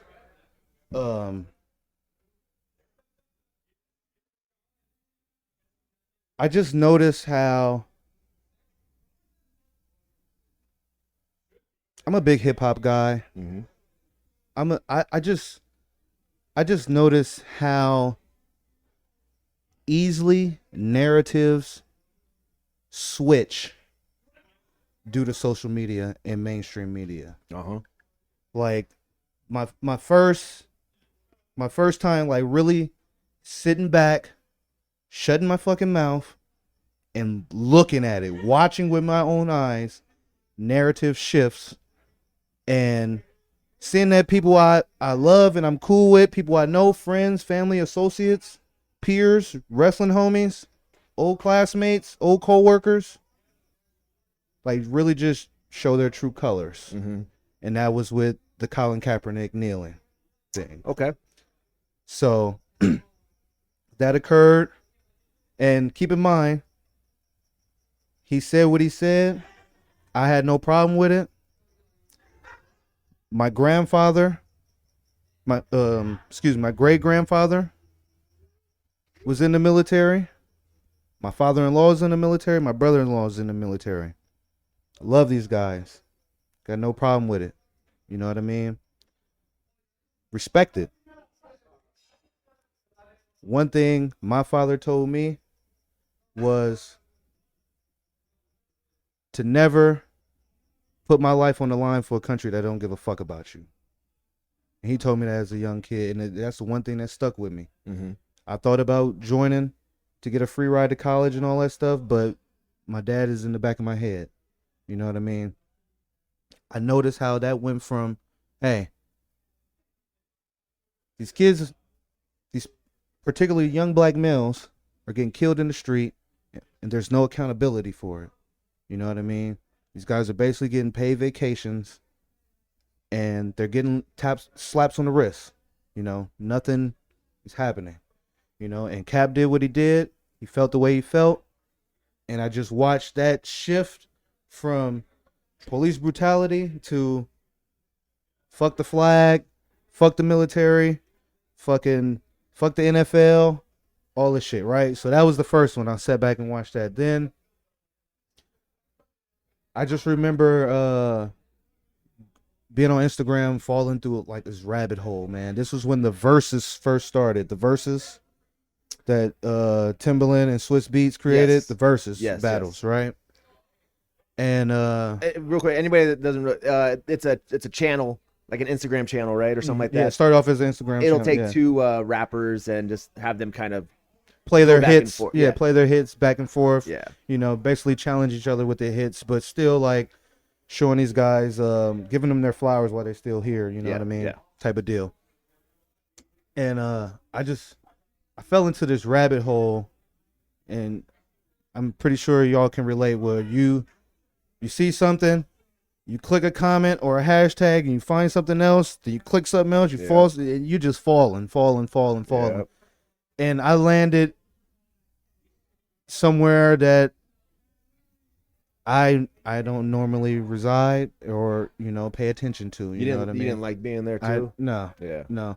And the attack on black masculinity was reaching the forefront of social media, and I was just like, man, like, damn, well, I can't even watch this fucking versus battle without fucking comments being flooded with fucking negativity. You know what I mean? And I was just like, you know what?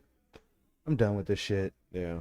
You know, I'm done with this shit. And I think around that same time, the Ahmaud Arbery killing had just occurred, and the Breonna Taylor murder was, had just resurfaced, and I just like, this shit is too much to fucking handle, bro. It's wild. Like I gotta go. I gotta get the fuck off of this shit. You know what I mean? And it was more like a combination of both things. Just me being numb by the shit, man. Fucking trauma porn. I can't fucking sit up here and just randomly go on my search feed, or I'm scrolling and I see somebody that look like me or my cousin fucking laid out on the floor. You know what I mean? You can only see that shit so much till it fucking does something to you. You feel me? I remember breakdown crying, talking to one of our peers, fucking Anthony Idol. He reached out to me when Alton Sterling got killed. I remember watching the video, fucking broke down. I don't know this man at all, but that shit, it did something to me. You know what I mean? And after you see it more and more and occurs, you get numb to it, you get, desensitized. And I was off of social media. I was like, you know what? It's one thing to just fucking deactivate your shit. You know what I mean? But as a wrestler, we need social media for our platform. We need it to promote ourselves, our brands, upcoming shows, all this shit. It's a double-edged sword. It is. So I told myself, I'm not gonna deactivate my shit. I'm just gonna fucking take the apps off my phone. You know what I mean? Out of sight, out of mind. Out of sight, out of mind. Don't gotta worry about it. But I told myself I still need to be connected some way, so I kept my YouTube. And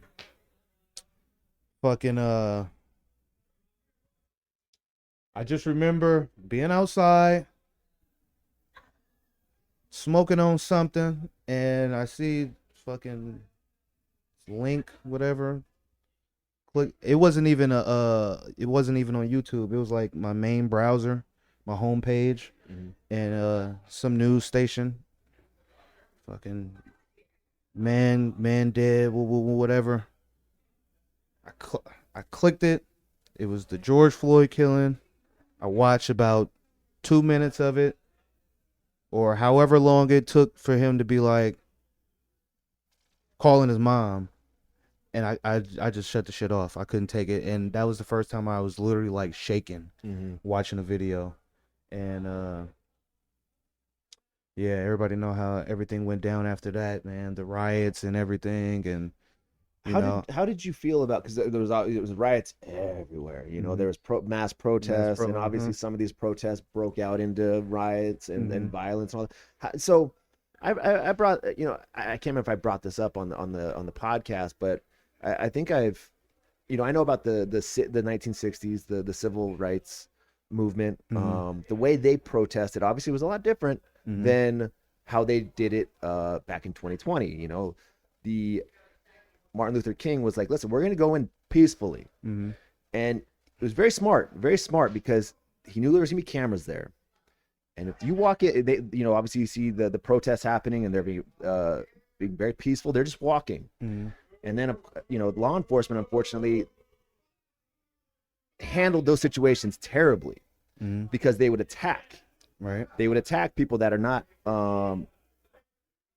being violent. And they used that footage to get the message across. Like, listen, this is how they're treating us. And it worked, I have to say, pretty damn well back then. It was a lot different than what you saw on TV in 2020, where it was like, it just seemed like all out chaos. You're like, I don't know who's in the wrong here. I don't know, is it law enforcement that's being, or is it the protesters?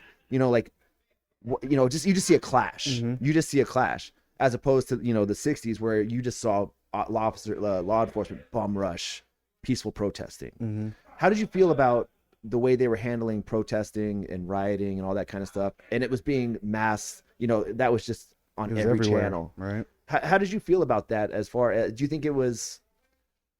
I felt like it's about damn time. Really? Fucking man up, fucking nut up. You can only take so much shit. Yeah. You can only take so much until you fucking it blows over The volcano erupts, and all you can do is look at the ashes in the rear view. That's honestly how I felt. You know, I to keep it a buck with you. Yes, you know I'm not a nonviolence type of guy when it comes to that. Like, if something happens to me or my son, something happens to my family member, I'm not gonna be nonviolent. I'm not. You know, I feel like that's a backhanded compliment to black people. I feel like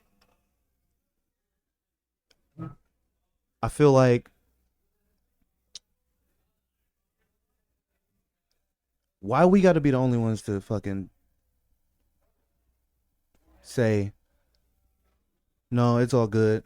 Why we always got to be the ones to be like, you know what? I take this one on the chin. It's all good.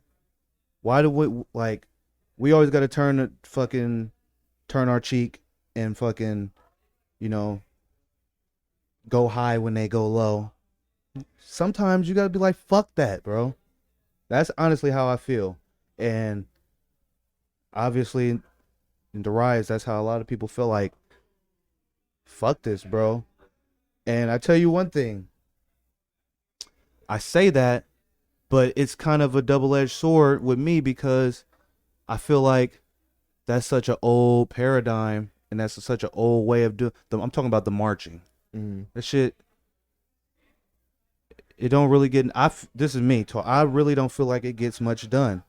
The only reason I felt like in 1960, in the 1963, 1968, after King was assassinated, they only fucking passed some laws because they fucking killed him. You know what I mean?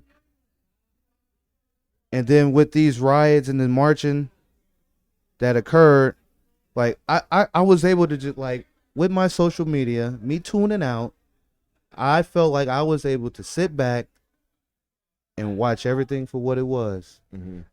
Things I used to rock with and felt strongly about, I feel the other way to a certain degree. And things I used to look at with a side eye, like, I'm looking like maybe they wasn't wrong. You know what I mean? It's certain aspects. That whole fucking thing was used as a political tool. That whole thing was used to get the new president in. That's how I feel. I can agree with you that on death was used as a. It might not have been intentionally, but it's like, all right, let's just use. It's here. Why not use it? Roll with it. Let's roll with it.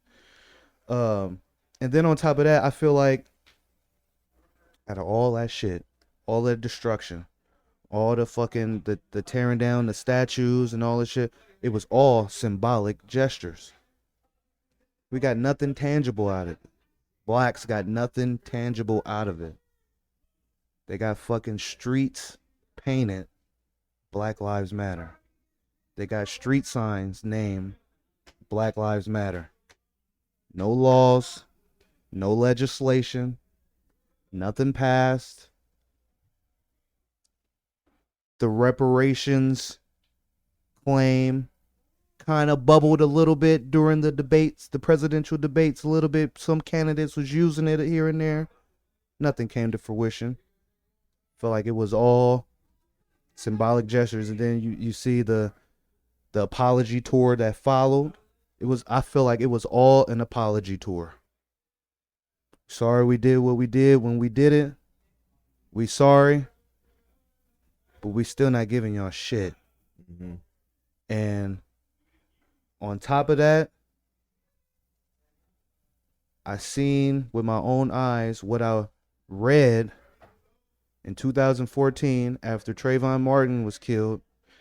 It came to my attention to go to the Black Lives Matter website and read their mission statement. And in that mission statement, it don't say a goddamn thing about straight black men, about fathers, about males being victims of police brutality. It all had to do with other agendas, dealing with the patriarchy of American society and Western culture. had nothing to do with the reason the organization was set up in the first place. The foundation of why this organization exists is because of the victimization and police brutality of young black men. And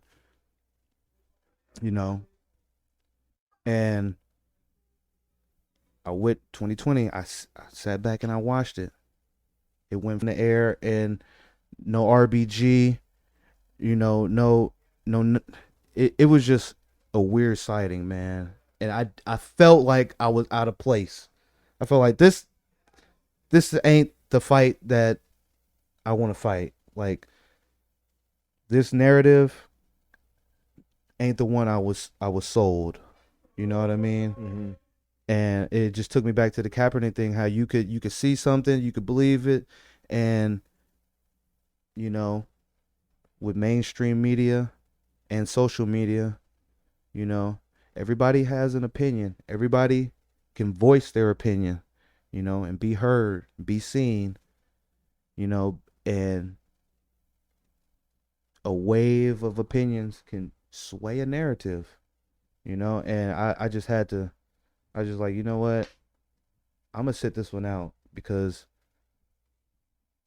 and fucking looking back on it, I'm glad I did, because still didn't get shit out of it. Yeah, you're 100% correct. I prior to everything that happened in 2020, you hear like, oh yeah, Fox is more Republican, CNN is more Democrat, left, right, all this kind of stuff.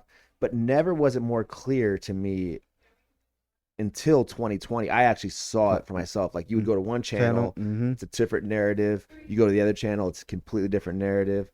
And you're 100% correct. When Kaepernick first took started doing the kneeling stuff, he said it was for police brutality against black males, or the black culture.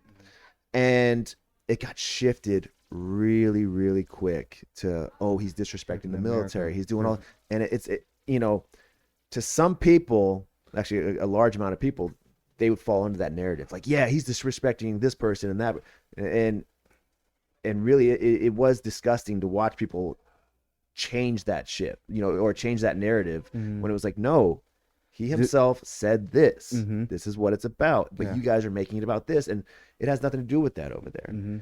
And then, and now the NFL, after the NFL is like, they're playing like, oh, fuck, we got to cut, yeah, go ahead, protest, after all that stuff with Kaepernick, then everything that happened in 2020, and then they're going, oh, shit. He was right. He was right. Listen, I've taken a constitutional class. I understand the Constitution. I understand the Bill of Rights. And what Kaepernick was doing, to me, 100% fine. I don't give a damn. If you don't want to stand for the national anthem, shit. I go to ball games, and I see cats sitting down during the national anthem. Fuck. Yeah, it's just a song. Yeah, that we started playing at sporting events during World War II, right? Like, we started doing that when, like, is there really a point for the national anthem to be played before a sporting event? Not really. Do we do it? Yeah, I guess we do it just because it's what expected now. It's what it's expected. But really, I mean, Kaepernick kneeling, was it really that big of an issue? No, not as far as to get all worked up about. And he said he did it to bring attention. And to see, like, okay, he's trying to do this peacefully. And that still was a problem. And that was still a problem.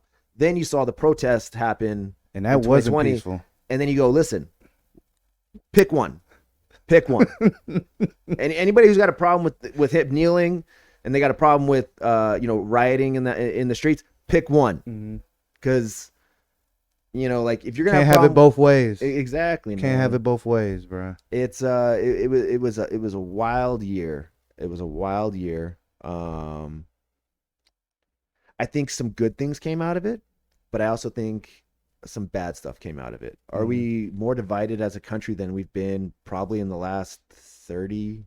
I mean, since I've been alive. I don't, I can't speak of in the past, but we're a very divided country right now. And it's over stuff that back in the day you wouldn't even really think of. You know, it's people. It's as simple as, are you pro-Trump? Are you not pro-Trump? That divides people. It's just getting.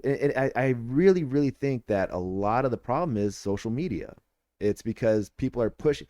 You know, prior to this, to social media, how many people's political beliefs or political affiliations did you really give a shit about? Or was they put on the forefront like that? You didn't care. Yeah. Hey man, You keep whoever that shit you to vote yourself. for, you vote for. Whoever I vote for, I vote for. But we're still friends because we have a certain bond over wrestling or something like that. So it's just, it's very interesting where we've come, where we have gone. But you know, it's funny you say that, because at the beginning of 2020 in January, everybody was saying, "Oh, 2020 vision. I'm gonna be able to see clearly. I'm gonna be able to observe, clearly in front of me what's really going on." And I felt like that came to real life. You know what I mean? If your vision was cloudy in January, you saw some shit by July. You feel me? If you wasn't sure about a certain thing at the beginning of the year, you was pretty sure by fall. You know what I mean? Yeah. And for some people, it was a blessing. For some people, it was a curse. But for me, overall, I feel like it was necessary. You know what I mean? You can't be on both sides of the fence, you know what I mean? Or think you just gonna play the background and, go undetected, you know what I mean? Everything comes to light, you know what I mean? And just, if people didn't use the whole year 2020, from the riots leading up and COVID, the election, all of it, you know what I mean? Quarantine, everything. If you didn't use this time you had to better yourself, to better your family, then I feel like you waste your time. You know what I mean? This was really a time and a moment to deal with you on the inside. You know what I mean? If you're dealing with it, whatever you're dealing with, you know what I mean? This was a time for you to put all the distractions to the side, all the fucking whatever. Put all the distractions in the background and focus on you. You know what I mean? And I think that's the most I got out of 2020. You figure out what the fuck is important to you and what's not. Yeah. You know what I mean? Is me buying a fucking eighth of weed every 2 weeks more important than me living a healthy diet and not trying to get sick from this motherfucking COVID? Is me fucking watching TV and worshiping these celebrities more important than me fucking getting down on the floor and playing with monster trucks with my son? You know what I mean? Is fucking wasting 5 minutes that turn into fucking an hour scrolling on social media? Is that more important than me fucking reading a book or fucking having a conversation with my wife? You know what I mean? It was a time for us to check and balance ourselves. You know what I mean? And for some people, like you said, it was a blessing. For some people, it might have been a curse. But we all had the moment. Yeah. Well, the good thing right now is that I think we're at the tail end of this COVID stuff. As a country, I still think we have a lot of healing. Obviously, we got to do something. I feel like, and I don't have the answer. But it's honestly, I think the COVID shit is just gonna divide us more. How do you say that? Just looking at the temperature of everything,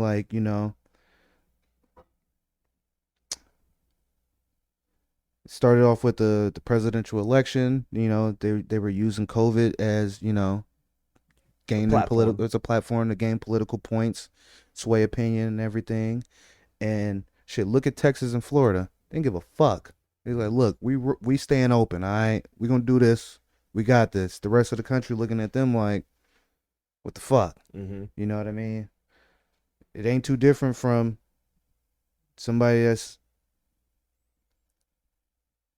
a quote unquote anti-vaxxer and somebody that's not. You know what I mean? I feel like it's still something there to keep us divided. You know what I mean? You know what? You're correct on that, because I didn't really think of that. Like, when Texas and Florida made decisions like, hey, we're going to open up and do stuff. And, a lot of people were like, fuck Texas, fuck Florida, and it's funny because like we're in Southern California, and at one point we were the worst, and we were locked down completely. Right. And, we've brought this back. We've brought this up in the past, is where like when the Rangers, the Texas Rangers decided to have their opening day of full capacity. And prior to that, people were like, they're stupid. They're going to, infect everybody, blah, blah, blah. And then after that happened, 2 weeks went by and nothing really changed. No spikes really happened. No, nothing like that. At least that I saw in the news. And it's like, we're too quick to tell people, hey, you're doing the wrong thing, without understanding, without, educating, like, what's the results of this? Hey man, eventually we got to open up all this stuff, right? We eventually the states, whatever, we have to start opening. And how do we do that? By taking chances. Like, hey, are we here yet? Are we here yet? Somebody's got to be the canary. Slowly but sure, yeah. Somebody's got to be the canary. Florida was the canary. Texas was the canary. And then you don't see too much, spikes happening. Well, what the fuck's going on over there? Because we're still in Southern California, and we were locked down hard, and our numbers were still going up. How does that make sense? So how are we going to say, hey, you guys are doing it wrong, right, when we're, just as bad? So yeah, we don't even know how to. Yeah, it was a lot, bro. It was a lot, man. I'm just still thankful that fucking they opened the gyms back up. I know, that was the best, right? Because for me, that was where I fucking not just work on my body, but my mentals, bro. Like, you feel me? That's where I do my mental therapy, man. I can get away from everybody, fucking put my headphones in, listen to my music, and just drown out the world. You know what I mean? Yeah. And not having the gym for that 8 months, Something 9 like that. months, Long time. it's only so much you could do at home. You know what I mean? It's only. Well, that's what made me, because obviously the big box gyms. I go to LA Fitness. They were the first ones to tuck their tail underneath in between their legs and say, we're shutting down. Yeah, well, they opened and then they shut back down. Yeah. But a lot of these more independent, gyms stayed open. Their choice. I don't care. But it made me, with LA Fitness being closed, I had to find other ways to stay in shape, like try and, work out. So I got back into a Muay Thai gym because they were like, oh yeah, we're open. And I'm like, sick. So I started doing that. I started working with my, my personal boxing instructor, Gabriel. So it made me look outside your comfort zone. Outside, like I might not have gone back to doing Muay Thai if the shutdown never happened, because I already had my gym routine. I had everything going on. All right. But with that shutdown, it was like, okay, we got to start looking at other areas. What's open right now? Where can I go to get in shape? Because I didn't want to, that first, long quarantine, I put on 15 pounds, dude. Afterwards, I was like, fuck this, man. Fuck this.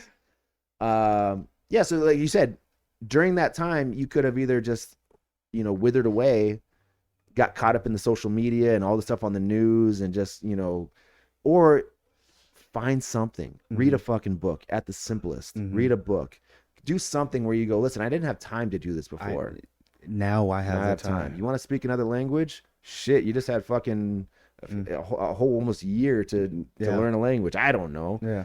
So yeah, man, it's a great example. It's all about how you can either fall into the pits and see all the bad stuff going on in the world and get, because I remember at one point it was really like during the speak out stuff where that's our world, you know, like with me not having my social media, you missed don't know that. what the fuck happened. You missed all that, and if it wasn't for YouTube, I still would, and that was mostly like the big stars getting put on blast.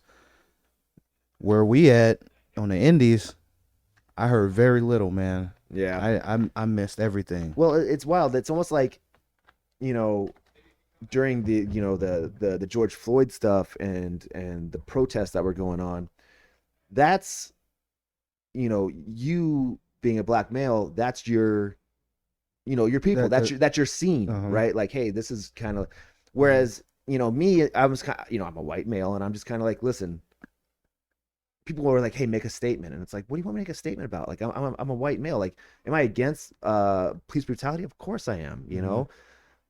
But like, what are you coming to me for a statement for? Right. Because You then know? it looks like what he was saying earlier when he went to the rally. There's just a bunch of white guys Yeah. there. Yeah, They're like, what are you doing here? Yeah, it just felt so weird. Yeah. Yeah. And but with the speak out stuff, okay, that's my lane, because that's the wrestling community, that's the wrestling scene. I'm a part of this. Right. And when you saw a lot of that happening, I remember I called, I think, like Devin, and even my wife, or I think my wife kind of, she doesn't give a shit about wrestling, but I think everything in the world, there was a really dark time, you know, where it was just like, you just felt disgusting inside. You kept seeing all this violence on the TV. You look on social media, you see the violence on there, and also you see just negativity and all this kind of stuff. And it just, it hurts you inside. It made you feel like, what the fuck? Is this where we've come to as a society? You know, and with the speak out stuff, and seeing all these, seeing people that I you know, I'm not maybe friends with, but I do know, acquaintances, finding out about them, you're like, ew. Was it like you know, with the George Floyd thing, like you said, this is out of your element, right? But to escape from the outside world, I dive into wrestling. Yeah. So when it hit wrestling, it's like, fuck. Yeah. Like this too? Yeah. Where do you go? Yeah, You know, like exactly. And it, you know, it almost made me like, be like, do I still want to do this? Like, stay in this community, in this scene? It's just a wild time, man. It was, I don't know. It's strange. You know, I keep it a buck with you and the listeners. I had my mindset. I'm done. I was about to be done, bro. COVID hit me that bad that I was like, man, I'm ready to just be a family man. Like, I got my wife, I got my kids. Hang up the trunks. Hang them up. They're at an age where I can't just sneak out of the house for the weekend and go wrestle, come back Sunday night, and they don't know I was gone. They're looking for me. Like, where's dad? My daughter, where's dad? My son, where is he? I just felt like, and plus it was the uncertainty of not knowing when this shit was going to pick back up, if it was at all, you know what I mean? Yeah. And then seeing the industry struggle, you know what I mean? I honestly felt like, what's the fucking point of wrestling if we can't have fans? Like, what is the point? Like, I need that energy, you know what I mean? Me doing it just to do it in front of nobody, it's pretty irrelevant. So why even fucking do this shit? It man? was rough, like, just wrestling in you know, just pre-recorded matches. Yeah. That's all we were doing. You know, we'd come in here into Level Up School and you know, do matches, and you're just doing it for the cameras. That's it. There's no, you know, no vibe. You can't get a you can't crowd gauge, reaction. you can't feel nothing. Yeah. And it was, I'm not gonna lie to you, same thing. It was not fun. And I was like, if this is the future of wrestling, I don't know if I really want to do this. Right.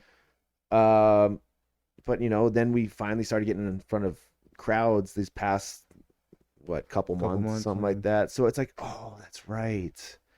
The fans, like, they bring so much more to this wrestling scene than just eyes. We take it for granted too. We do 100%. I believe we do. So what made you had that thought in your head? Yeah. What made you think, like, nah, I need to do this. I need to give it one more. Yeah, I was like, nah, it's done. I actually put all my shit in storage, all my gear, fucking, and talking to you, talking to Hunter, talking to Limelight, a few other guys, talking to Joe Gamble, talking to Idol, And then, like, remember coming to the one show here, and that kind of lit a spark in me, and I'm seeing these new young guys, and I'm like, okay, I need to get back in there, not territorial about a particular spot that I have, but I'm like, okay, I'm not getting no younger. Fucking, I've already invested. Fucking, this was the 6th year into this shit. You know what I mean? I've invested so much money, time, and effort into it. Will I have the same regret like if I didn't start it in the first place? You know what I mean? You know how you start something, or you're looking to start something, you're like, all right, if I don't do this, I'm going to regret it one day. I lived my young life in that. So I had that same mindset. Like, I've already deep dived into this shit. If I don't keep going, will I live to regret it? Mm-hmm. You know what I mean? And then on top of that was, I will not be able to look my 2 kids in their eyes and say, I gave it my all. And that is the one thing that probably resonated more than talking to any of my peers. Just, I can't live a lie and say to my son, hey, you can do anything you put your mind to, and I didn't do it. Mm-hmm. Or fucking telling my daughter, hey, just give it your all. You never know it will take you. And I didn't do that myself. You feel me? I may be able to tell them, hey, you can take the first step, because I did that, and that wouldn't be a lie, but fucking giving it 100% your all. You know what I mean? And I feel like I still got a lot to give. You know what I mean? Even though I don't feel like I'm a spring chicken. We ain't no spring chicken. I feel like I still got a lot to give. The gratitude that I get from the fans that they dig what I'm doing, and they respect what I'm doing and the route I'm taking it. I just feel like I got a lot more to contribute to it. But yeah, that's the main thing was my kids. I 100% agree with what you're saying. As far as, I think prior to the shutdown, your opportunity that you had by going out to Mania weekend, who knows what would have happened. You could have gone out there and gave a great performance and jumped onto some other shows, and promoters been like, hey, I'm gonna hit you up, blah blah blah. Or you could have gone out there and shit the bed all over the place. Mm-hmm. Who knows? Right. But the thing is, you never had that opportunity to figure it out. Right. And if you just, closed up shop and said, hey, I'm done, I think it would have weighed heavily on you. Because, hey, man, you were right there. You were at the front door. You were about to knock, but you didn't get a chance because, it got taken away from you. So give it that one more one more push, college try, man. Like, all right, we got, how much more you got left in you? Let's see if you can get back to that level, and finally maybe knock on that door and see, hey, does the door open or not? And we'll see what happens. Yeah. I'm glad to see that that you are continuing it. Thank you. Because I think over the years I've seen you progress so much as a wrestler, and you keep learning.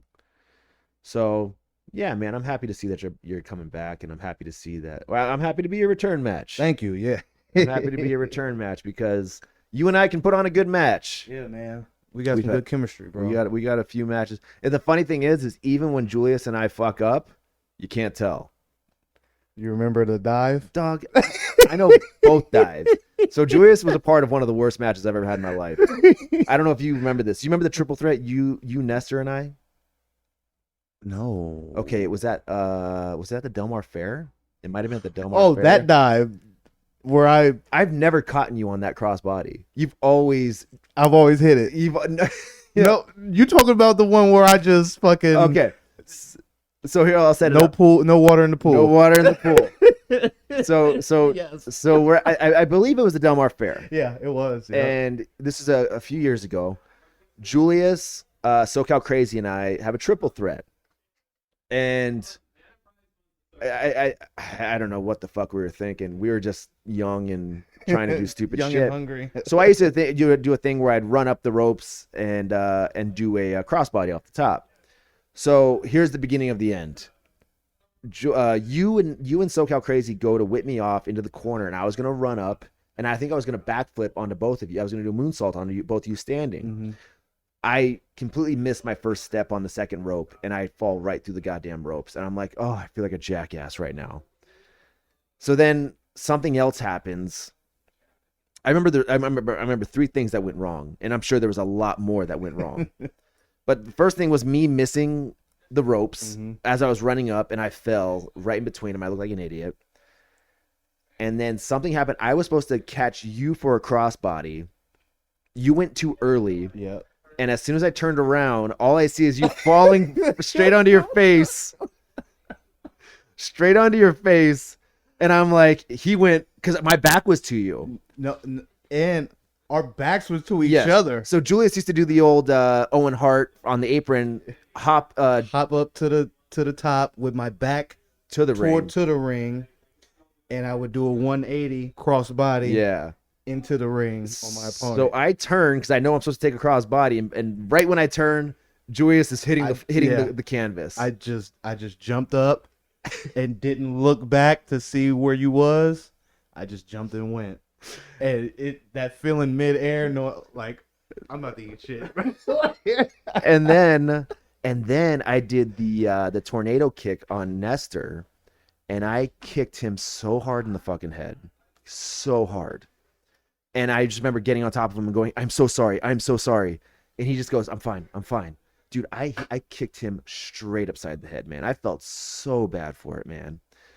And I remember, I like I said, those are three things that I remember that went bad. I'm sure there was plenty more, but it was like just a terrible match. It was just a terrible match. And then at SoCal Pro, the 10th anniversary, I passed the belt on to you. Yeah. I passed the belt on to you. And in that match, which is one of my favorite matches I've ever been a part of, even in that match, we mess up a couple times, but you can't tell because it's covered up pretty well. Yeah. I mean, I can tell. I watch it and I go, oh, that was a mess up right there. That was a mess up, but we did it. Yeah. And it was. I still sometimes I'll go back and watch that match and go, yeah, this is one match where I can say, yeah, this was good. Do you remember the dive though? I remember the dive. We did the exact same thing that we did it at the Del Mar Fair. So Julius I just took off, bro. Julius went up to do the crossbody, and I forgot that you did the 180.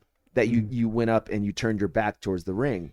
So as I see you on the apron, because I want to walk, I want to turn my back and walk into the crossbody. I don't want to just stand there and wait for it. Right. And I remember I caught a glance out of you being on the apron, out of my peripheral vision, and I was like, okay, he's not up yet. So I turn around the long way. And by that time, you must have already thought I was turning to catch the dive. So you went up as I was turning my back to you, and same thing fucking happened, man. As soon as I turn around, you're falling right in front of me. Hold on, no, I'm talking about the dive on the outside. Oh yeah, and that was you. You just got way too hyped up or something, man. Yeah, I was. Man, so Julius goes, I'm gonna. I didn't even hit the rope. I think I just ran. No, and you jumped, you bro. got way too hyped, and Yeah. you just. I stand You up. wasn't even ready. Yeah. I stand up, and all of a sudden, I've got Julius landing on me, and I'm like, holy crap! And then Julius goes, "Let me hit it again." And I'm like, what the hell just happened? Like, what are you doing down here? You're supposed to be in the ring. So anyways, Julius just goes, let me hit it again, and goes running into the ring, and I get up, and then you came with the corkscrew thing. Yeah. And but it was a fantastic match. We had that crowd, man, and I loved it because that was the show that Rey Mysterio was on. He was headlining, and we had a great crowd, man. We must have had that crowd was like, I think the biggest I've been a part of. WrestleCade for me, but that was No, I mean at SoCal Pro. Oh, it's so good. Yes, Yeah. yes, 100%. Yeah. I mean, except for like the Del Mar Fair shows, It but was yeah, easily like 700 people there. yeah, it was Like, fun, fucking man. packed. And that was a good match, man. Yeah. I remember it. Definitely had fun. And like a lot of people don't know that even though I held that was my first time holding the title, the world title. I only held it for 15 seconds or so. Yep. But I was so relieved because I wasn't ready for that pressure of being a champion, bro, at that point. There's even though I had held the tag belt and the Golden State, I was like, fuck, the heavyweight title? Yeah. I don't think I'm ready, Jeff. There's something about having a title. You can give anybody the title. Mm-hmm. But for somebody to carry the title is a whole different thing, because you have to bring something different. You're basically going to be main eventing every show. Right. And we all know a lot of the crowd at an indie show is tired before the main event, which means they've seen everything, because nobody really respects the card anymore. So by the time you get to the main event, you better give them something different. Right. You better give them something more than just professional wrestling. You got to give them like a real storyline, a real show. You just got to think out of the box, because like I said, everything's already been done. Right. There's already been 5-6 matches before you, and they did all the false finishes, and they did all the dusty finishes, and they did all the dives. They did anything you think of. All the manager interactions, everything. All the interference. So you have to really bring something different. And if you put a belt on somebody too quickly and they're not ready to think outside the box of how am I going to, be different than the rest of the card as a main event, you got a problem. Yeah. But, a lot of people just think, oh, yeah, hey, this guy's pretty good. Put the belt on him. Well, you could just put the belt on him, or you could keep him learning for the next, handful, however long it takes somebody. I don't know. Some people it takes years. Some people it takes months.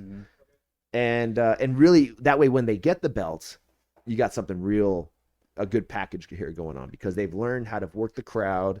They learned how to think outside the box. They learned how to, do more than just professional wrestling. Right. So, yeah, I know what you're saying, because, man, I've carried belts before, and I'm like, I don't know what the fuck I'm supposed to do right now. How do I do this? You don't really understand. So, yeah, that was the pressure I wasn't ready for at that time. Yeah. But anyways, man, okay. We had some serious discussion. We had some good discussion. Let's go back to the hip hop stuff. All right, for sure. Now, you say you kind of don't keep up with the newer cats as much. Nah. But you know what? I'm gonna throw some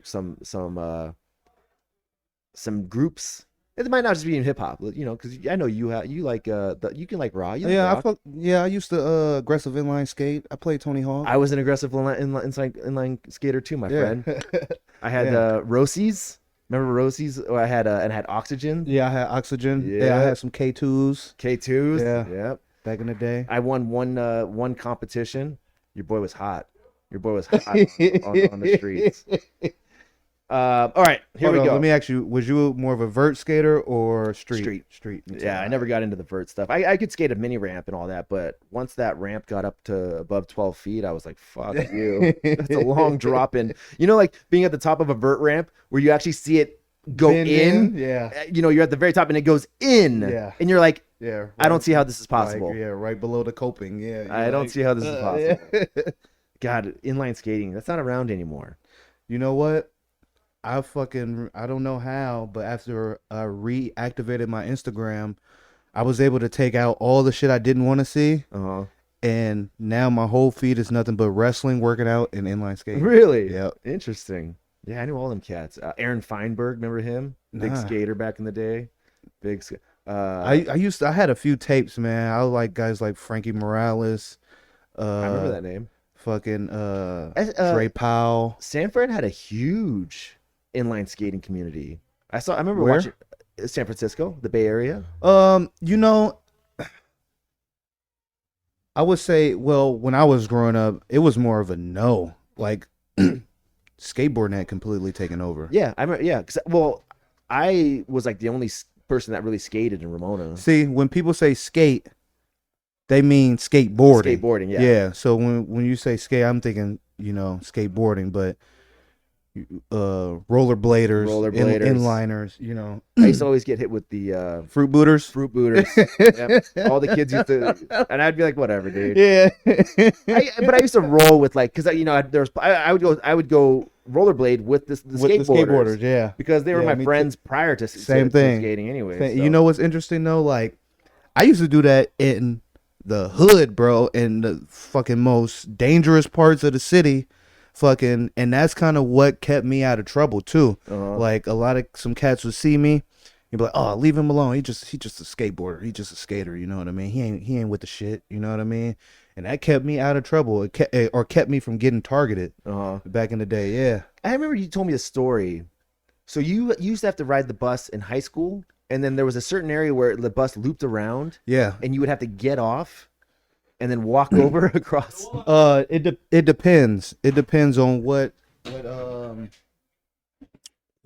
quote unquote set and what bus route you were on.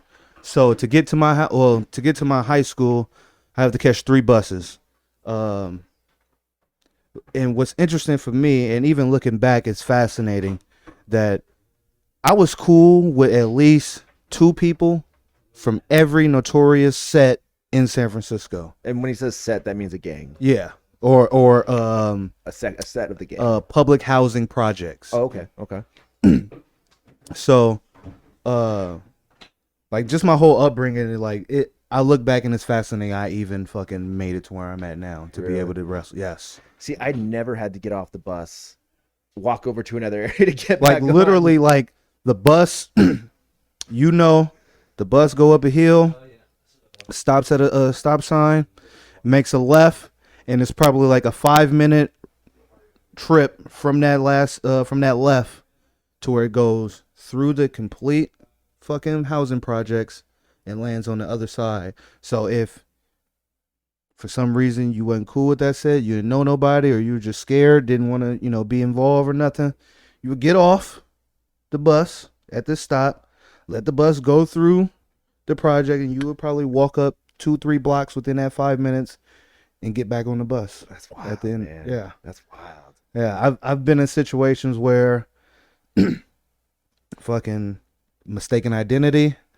Fucking, I'm going to school. I remember I was going to summer school one day, and I'm at the beginning of the bus route, and it go through this projects called Sunnydale. I mean, not Sunnydale, Double Rock. That's who they was beefing with. But Double Rock, my dad grew up in this projects. But I had a bunch of friends that went to school there. I went to school with, lived there. One of my best friends lived in that project, so I used to spend the night at his house and all the shit. So I knew people from there.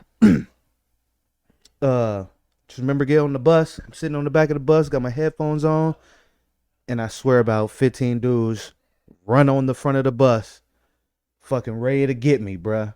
Damn. And I fucking pull my headphones off, and I look, and like the third dude from the front, he like, "Oh, that's just Jew, bruh. That's Jew. He good. He's like, "Bro, we was about to get you. We thought you was woo woo woo." Bro, I've been in situations, yeah, bro. Damn. Like one of the worst I've been in a few. I just tell y'all a few. One time I was working had a summer job in Fillmore. And Shout out to Fillmore Slim. Fillmore Slim. Had a summer job in Fillmore. Where I worked at like this little like tech media startup. Like basically we went there, you learn how to type, you learn how to edit software. We would go and film stuff, and you learn how to edit and stuff like that. Basically like make like little home movies and stuff. And this was 2002, 2003 or something like that. And remember getting off of work from my summer job, and I had to catch one bus to take me from Hunters Point all the way to Fillmore and back. So I'm waiting for the 24 bus, and I just remember I had on my leather jacket, and I'm waiting for the bus, and I just see all these dudes walking up to me, and I consider myself not a part of nothing. Like I don't gang bang, I don't rep no set. You feel me? I might live a certain place, but you feel me? I ain't shot no guns. You're I don't sell no, I'm civilian. good. Yeah, Civilian. I just live here, bro. Yeah. And where you from? That's what they are. And there's always the youngest one, the littlest one to ask you. Where you from? Trying to get the cred. Mm-hmm. Yeah. Where you from, bruh? Hey, bruh, where you from? From the Point. What you doing over here, bruh? You out of bounds. Bro, I'm just coming from my summer job, bro. Like, Yeah. you feel me? Got a little summer job down the block. I'm just trying to get home, bro. He's like, oh, and when they really want some smoke, they be like, oh, you fuck with them niggas, huh? Like, you be with them, huh? And bruh, I just told you, bro. I just got gangbangers don't have summer jobs, bro. Like, How can I get this through to you that I do not represent? I don't. Yeah, yeah. I'm not associated with none of that stuff. You feel me? Even though I might know some people that you fuck with. And then another time, my friend, he was driving. At this point, we had cars, and my friend's driving, and I tell him, "Hey, bro, you don't want to go through this set." And this is I actually used to live in this housing projects called West Point, but fuck, shit was dangerous, bro. So you just go around. You just go around the fucking projects. I'm like, bruh, make a right, because if you start going up the hill, you can't make a U-turn. You look suspect, bruh. Uh-huh. You feel me? You either gonna go through or you gonna go around. But once you start, ain't no stopping or turning around. This motherfucker want to start going up. I'm like, bruh, the fuck? Before we get to the top of the hill, there's a stop sign up there at the top of the hill. Before you even get to the top, I just see black jackets, gray hoodies. Just, they blocked us off. That's wild. The biggest motherfucker in the group. Big ass Samoan dude. I knew him from elementary school. Thank God. Saved us, bruh. Thank God. Saved us. Like, Big Y. Like, hey, Jew, tell your boy don't be doing that, bruh. I just looked at him like, I told you, bruh. I told you. That's wild, man. Yeah. That's wild. So, yeah, even looking back, like, it's fascinating that I'm even fucking down here in San Diego, bruh. Crazy. All right, I'm gonna ask you these. I'm gonna bring it up. We're gonna make it quick because they need us to finish up. We've been getting the hurry up signal for Okay. a couple of minutes. But here now. we go. Kendrick Lamar, you fucks with him? For sure. J. Cole, Lightweight. what does that mean? A little bit. Oh, okay, a little bit. Naughty by Nature. Old school. I should listen to him more, but feel me, I know the classics, but not deep dive. I love Naughty by Nature. Oh, here's a good one. I just recently started listening to them a lot. Two Live Crew. A little too raunchy for me, bruh. Dude, I'm telling you, listen to as nasty as they want to be. It's one of the greatest. I've been listening to it a lot lately. It's one of the greatest albums. I swear, I listen to it. I'm just like, this is fantastic, and I love what they stood for back in the day too, with the freedom of speech. stuff. Yeah, they went to actually fucking battle Congress. And by the with way, that I'm going to shit. say this. Controversial. This is going to be a controversial topic, especially with you. Flavor Flav, greatest hype man of all time, right? Yeah. I think Uncle Luke might be. I'm telling you, Uncle Luke might be the greatest hype man of all time. Because he don't rap. I might have to look into that, He bruh. doesn't rap. He just like says stuff during the music. And it's just fantastic. Okay, here's one. Tekashi 6ix9ine. Really? I'm not gonna lie to you. I watched a documentary on him on a Showtime. I suggest watching it, especially because us being professional wrestlers, he made himself the biggest heel of all times. He made gang members, hardened gang members, baby faces. It's amazing. You have to watch it. All right, Limp Bizkit. I fucks with heavy, bro. I'm not gonna lie to you. They were I dope. back fucks in the with day. heavy. All right, I think that's it. We're gonna wrap this up. I appreciate you coming on. Thanks for brother. having me, man. We Sorry gotta- it took so long, No, but you're all good. We got to go, think of a match, and then we got to go beat each other up. And Make then- sure to keep your eyes on each other. yes, Tries to yes. dive. We- Make sure you're looking at him. no, we're doing that tonight. We're not losing eye contact. Just have a staring contest during the match just to see. All right, excellent, man. Thank you, Julius. Appreciate it. And that's it. We're out. Peace. That's it. Adios.